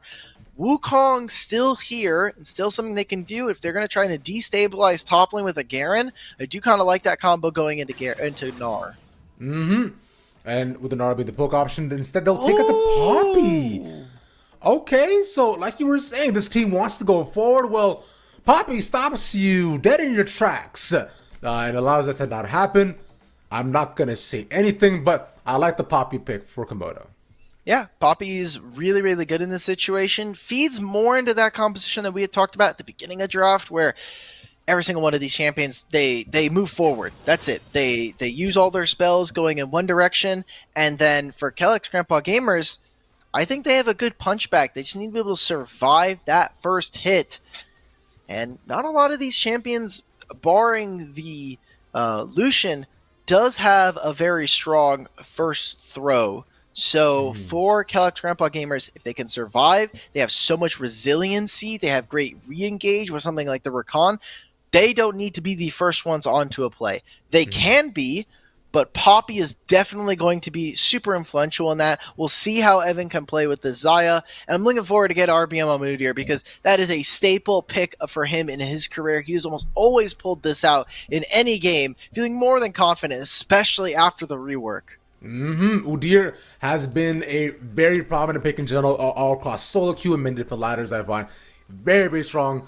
And I don't see him outside in like professional play naturally, as there are many other options, such as you were saying. Wukong would have been probably the more common pick, but nonetheless, I think Peyton needs a bit more comfort in this game. Just if they are to at least bring us to a game number 3. On the other end, though, I like a lot of what I saw.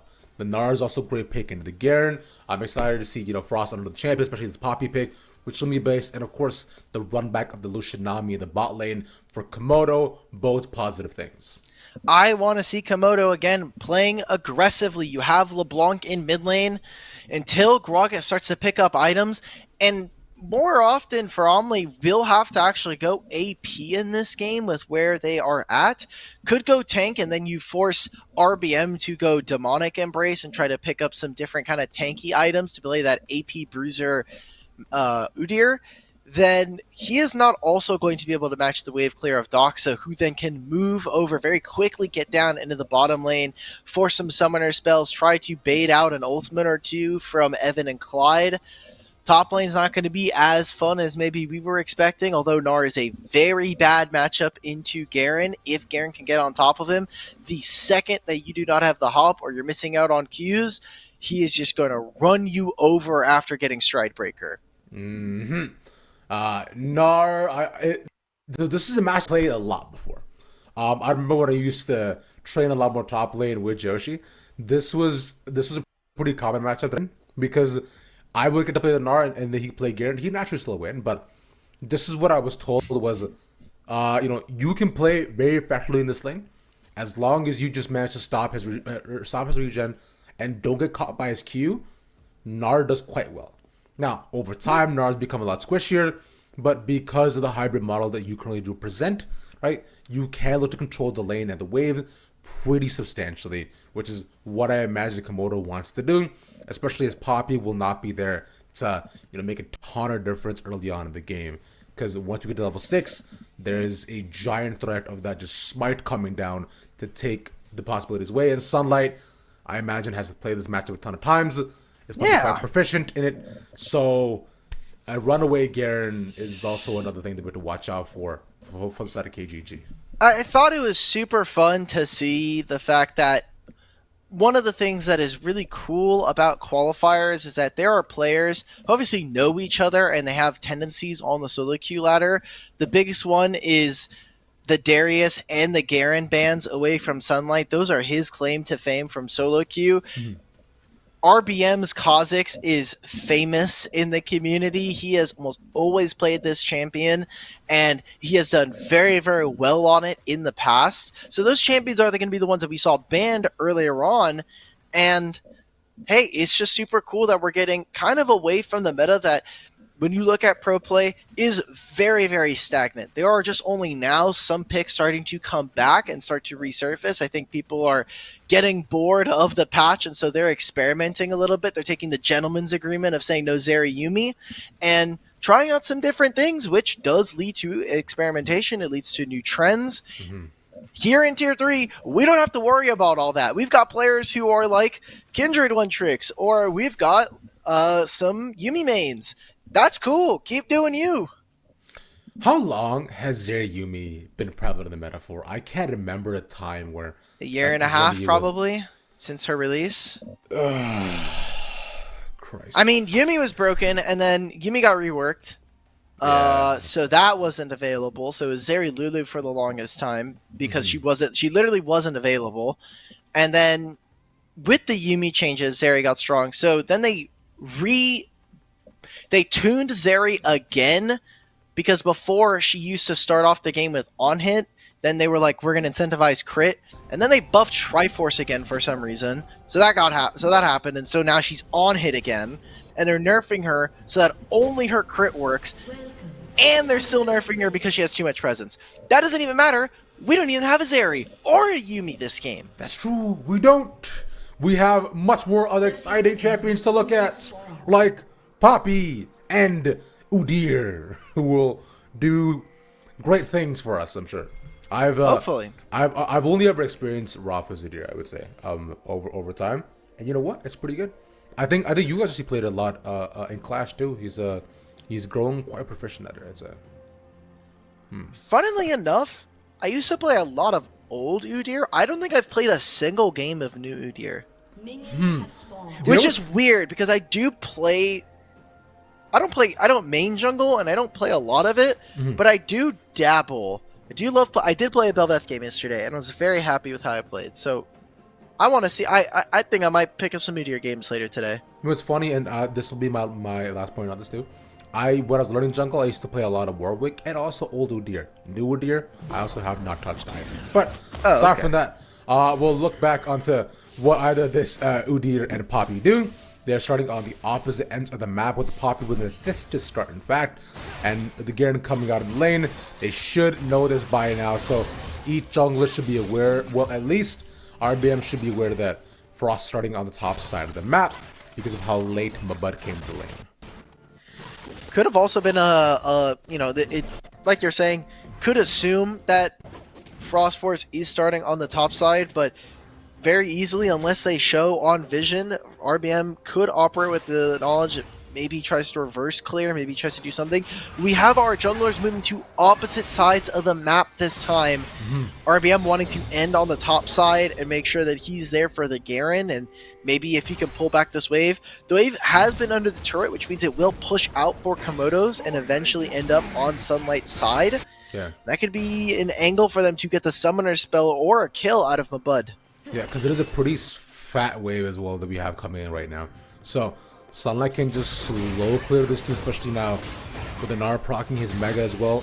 So if he decides to not take advantage of it and also just go hit by hit, I was gonna think that maybe he tries to just last hit it all, but instead Mabud knows his job is to push in this wave, and RBM should be here on time to take advantage of it. Couple more seconds. Meanwhile, in bot lane, Aaron takes a bit of a rest. Got a lot of healing coming in from Sarcasm, who hasn't really been a huge part of the tier 3 scene so far. He's going to take a look.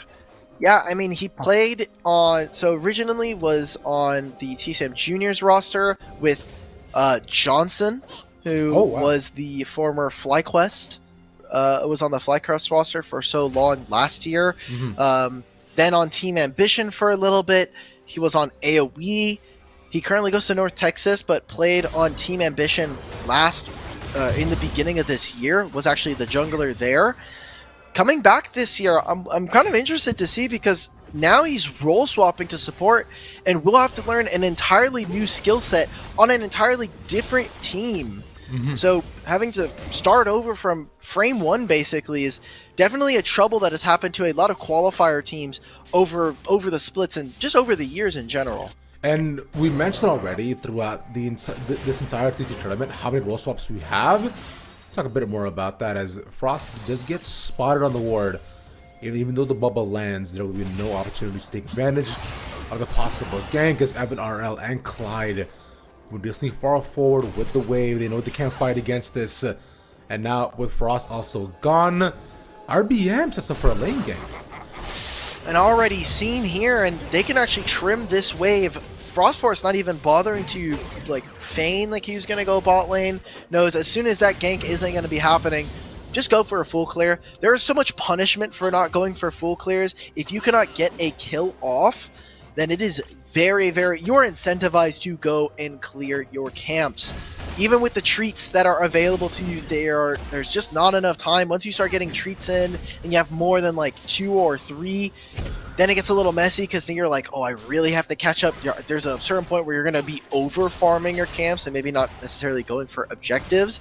And that's a timer for your opponents to try to punish you. They're even getting early vision into the enemy jungle here. I love what Komodo are doing here in the early game.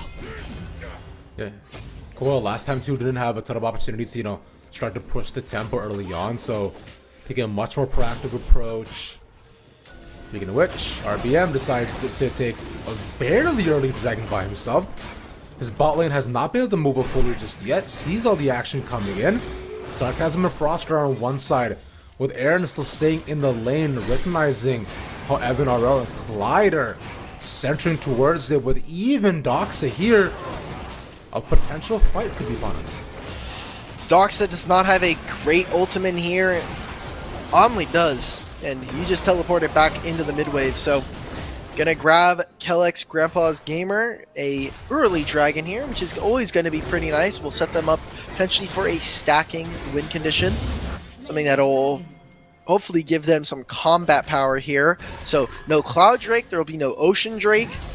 Still looking at some pretty good souls here. Obviously the worst one probably being the Chemtech soul, but getting either a Hextech, an Infernal, even Mountain for either of these teams would be pretty impactful.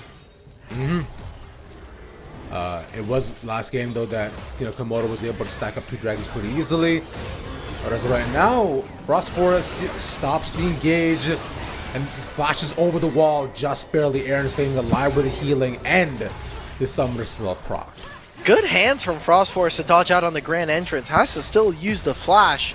But now RBM, he's looking for it. He knows with the Ram set up, he can just ghost in. The wave is coming in. You see how they're already starting to cut this. Neither mid-wave can come. But Bud no longer has Mega Gnar either, so can't necessarily just like TP onto this turret to dissuade them. It's going to be a 3v3 from both our junglers and bot lane. Using the Hex Flash to get a little bit of movement speed from... oh my god, what is this item? Or what is this rune? It's not Phase Rush, it's the one that gives you movement speed after... No, nope. It's the one that gives you movement speed after using a summoner spell. Oh, it used to be really OP. Clarity. I don't care about the name. Nope, I'm looking this up. You got this. I can't remember that. It's okay.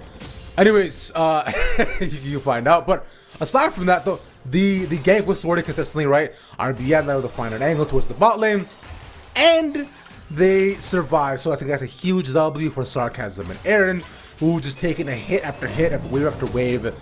But they've also now needs to find a way to get it back off as well, because they're running out of mana too, and they're under constant threat of RBM coming back and taking them once again. All the control that Ivan RL and Clyde have had. Ooh.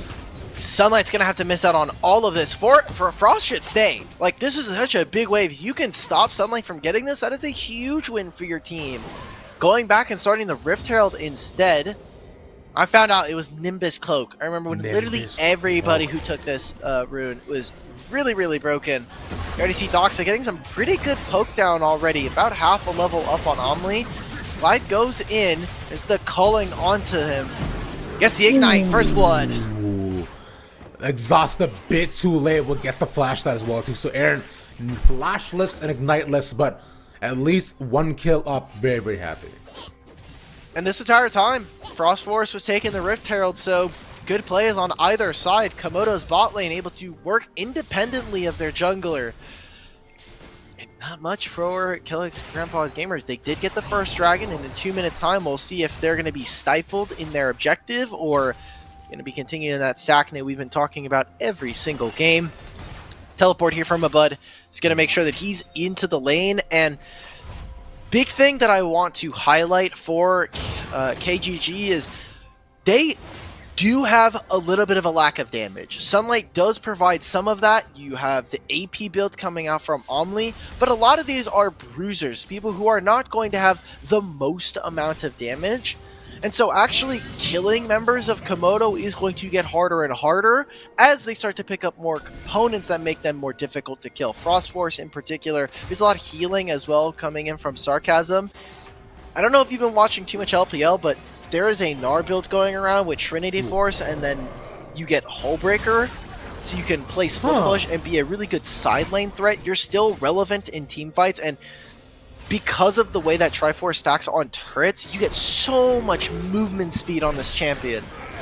So, about Hullbreaker, I did not. I didn't think Hullbreaker was relevant again, especially as a second item build too. So, I mean, as a Yorick player, I'm very happy. As to know that I have more options finally in the game, and perhaps I can truly fulfill my dream of never seeing another lane besides top lane for one game of League of Legends. You could do that. You're just trolling your entire team for no reason. Exactly. You just hate your team. Yeah. Yes, I do. Alright, respect. But look, man, I'm Yorick. I have one job. I'm ready to see the Nexus through one lane and one lane only. That's it. You know, if you stand in any lane, you can technically see the Nexus from there. Dragging up in 20 seconds right now. Komodo posturing around the bot side as well. No vision setup for either side, but there's one ward for KG towards the back of the dragon. Drew managed to clear it, but I don't think any of them have actually spotted that just yet. RBM around as well. They are going to be fighting from different sides here. Doxa and Komodo fighting from the top side of the river, while KGG are going to try to plant their feet towards this bottom side. Flash from Clyde. Oh, a bold and brazen engage. Clyde to fall. RBM the next target. Slow it down. Nothing found. Omni playing support. And the body blocker with no mana there for him either. That's the next What? up. What an engage from Frost! Where did he come from? And just snipes away Omni. He was in the middle of his dash. What was that? Okay, well, Evan, you're probably going to have to use the ultimate here. Whoa, buddy. Didn't even bother using it. The Feather Storm not coming out. And it means that that's going to be a 3 for 0 as Mabud potentially getting solo killed here by He's dead. Sunlight. Oh, the flash! No! Oh. Give him the thumbs up, buddy. Let's go. What is Clyde doing back here? That This is was- just a free kill. Oh, All right, well, this is- Calyx Grandpa Gamers are out of this game. 6-0 now. Giving the kill over to Doxa. Oh my god. Dude, I don't know why Sunlight didn't ult. Like, he had him. I don't think he was in range. I think it just barely out of range. It must have been like a range thing, right? Like, Yeah, I expect Sunlight to not flub it like that. Yeah, cause I do know the range of the ult is pretty short for Garen, so I guess so. Damn, that sucks. And Frost also managing to catch Omni there too is crazy. I think what happened there as well is that as he was engaging on the E, Omni also dashed away, so it looks like he like flew from halfway across the screen. Yeah, I was like, oh, is this like another Jace interaction where Jace just stands there and is like, oh, my hammer form, like basically denies any form of like long range jumps you have or mobility. You just, it's pretty dumb.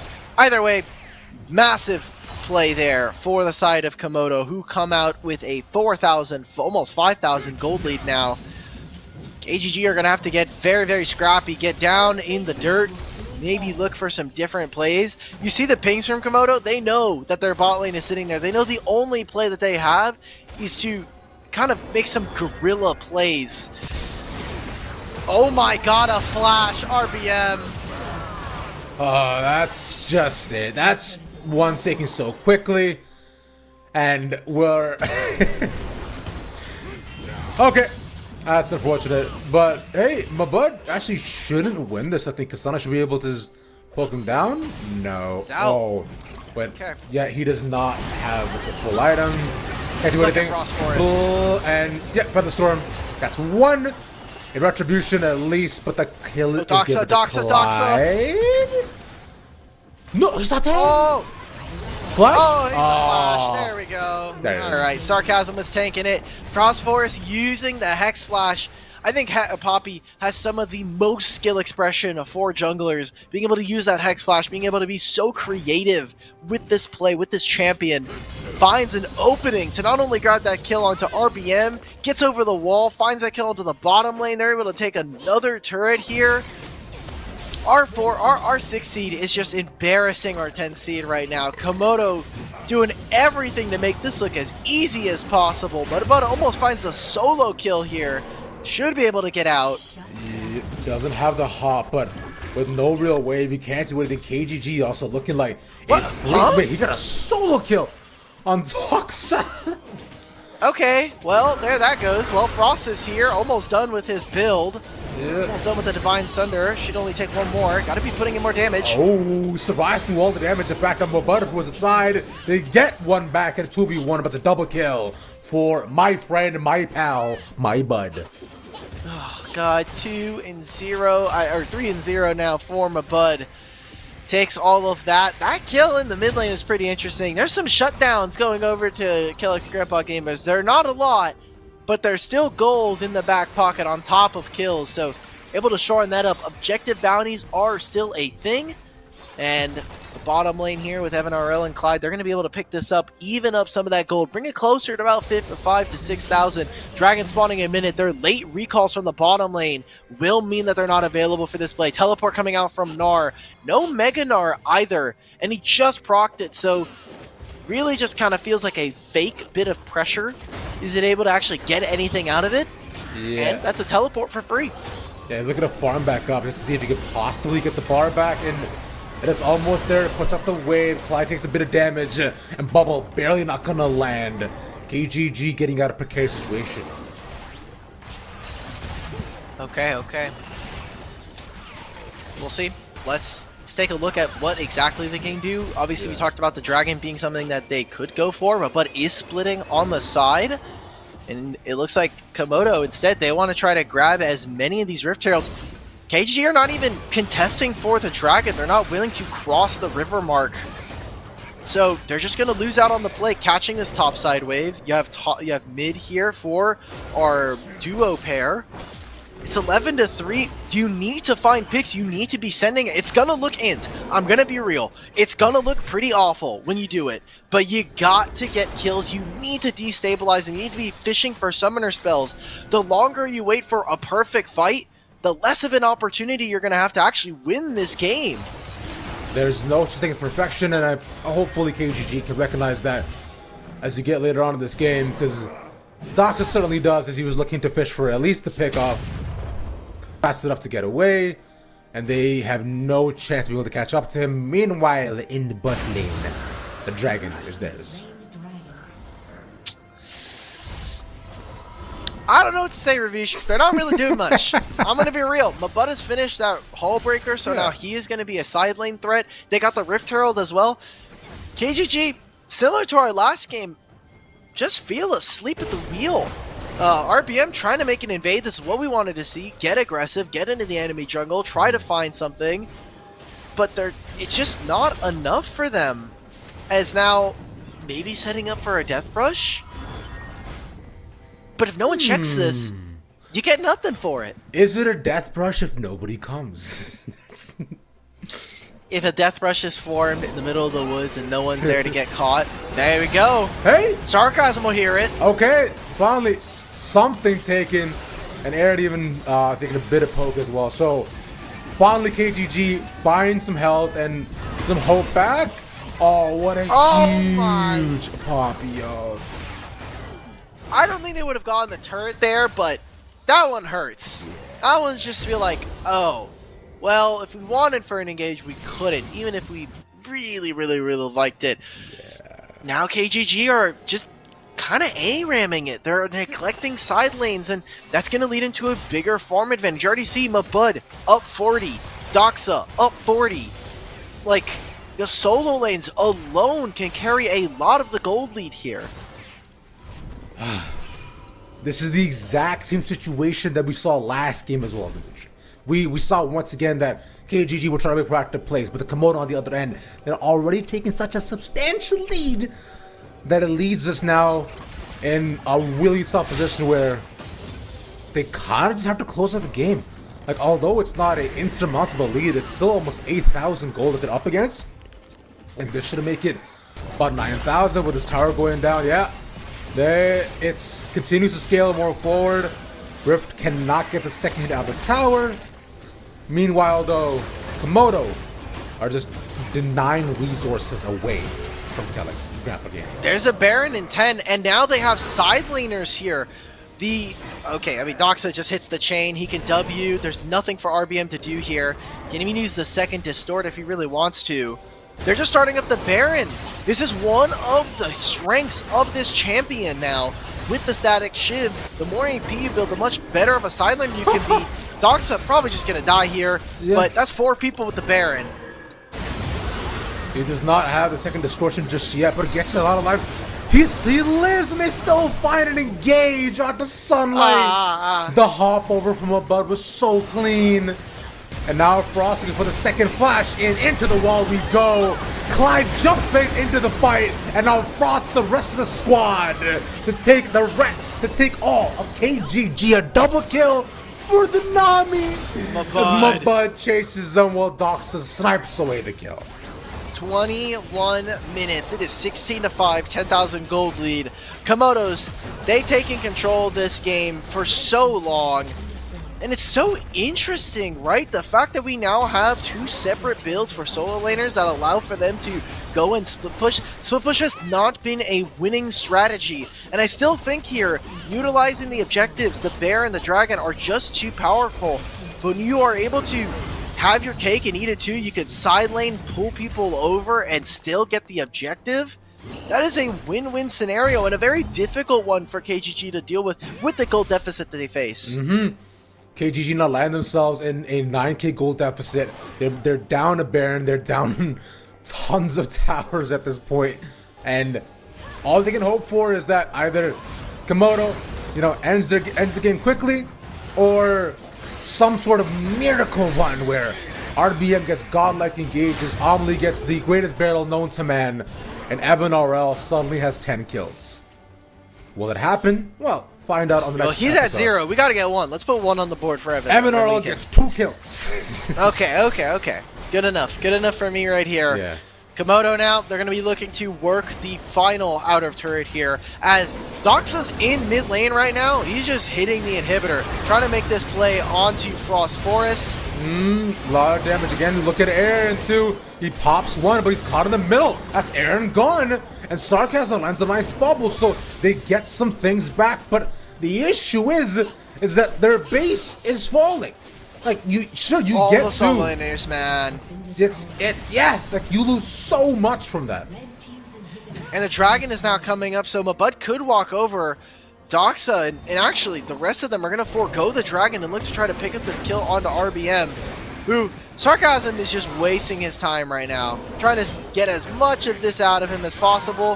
Chain does not land. Again. Neither of them do really, but Mabud is on the flank. That should be the 1 kill. Yeah, RBM is just kind of bouncing between targets to see who he wants to get killed over to. And it'll be Mabud who ends up getting it 4-0-4 on this Gnar right now. But the Dragon this time will at least go to KGG as a consolation prize.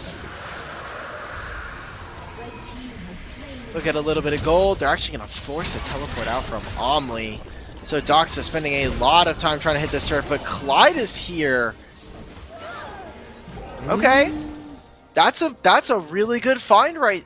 Like, you've gotten rid of one of their barons, or sorry, you've taken away one of their abilities to actually deal on the side lane, and now Mabud, by teleporting bottom lane, there are so many minions in the base right now, trying to cancel this back for Sunlight. Where is Sunlight? What is he doing?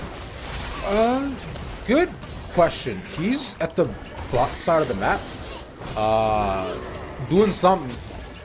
Meanwhile, And he's dead. Yeah. He's. But he was dead the moment he stepped into that jungle. I think there was no hope for him. But Yeah. Okay. We said the same thing about Doxa, and you're right. But here's the thing: Doxa can just like distort over walls, literally. Sunlight go fast, kind of. Sometimes. Either way, here's Doxa. Show you a shiny object, but it'll leave us now with Komodo. End of the game. Doxa's building Lich Bane. We talked about this a little bit earlier. This build is starting to pick up a lot of popularity. Lich Bane has a pretty good amount of AP, but aside from that, you are just trying to become a split push threat, a laner who cannot be dealt with on the side lane. Gragas, with this AP build, you know, he's like trying to put down damage, but I just don't think it's enough. This entire time, good ultimate means they're going to be able to break open this inhibitor. Look at bottom side. Gnar right now is just pushing with the hull breaker. And meanwhile, while the fight goes on, it's Clyde to find one. Like you're saying, Mabud is just continuing to push down tower after tower. And then they're pushing and pulling the entire team between top and bottom lane. They cannot find an actual fight or anything worthwhile to focus their attention to. They have no real wave. But they do have super minions coming into the base from the bottom side. All 5 members of KGG are alive, but the question is for how much longer, as Komodo just want to end the game. Only? Oh, he should be definitely fine there. No, he stays alive for a couple more seconds. Not the Phosphorus. He had the biggest damage threat, but not some butt to get the rest of the game. That's a double kill. He's gonna take 3, but oh, gets denied the potential quadra. That is the end of the game. Komodo take 2-0, move on to the bracket. A double 2-0 day for us here on the first day for the qualifiers. It's only week 1. We got another slate of games tomorrow. But Komodo and Winthrop, congrats. We're going to be seeing them later on in the tournament playing up against each other to fight for first in the group. Incredible stuff so far from both these teams, and similar trends as well, Dimitri. You saw that, like, although there was a turn of early action, tempo continued to maintain on one side for so long that the other end just defaulted to becoming reactionary throughout the entire game. Yeah. That is it is kind of how the game is right now. Once you're behind, I don't think there are enough comeback mechanics.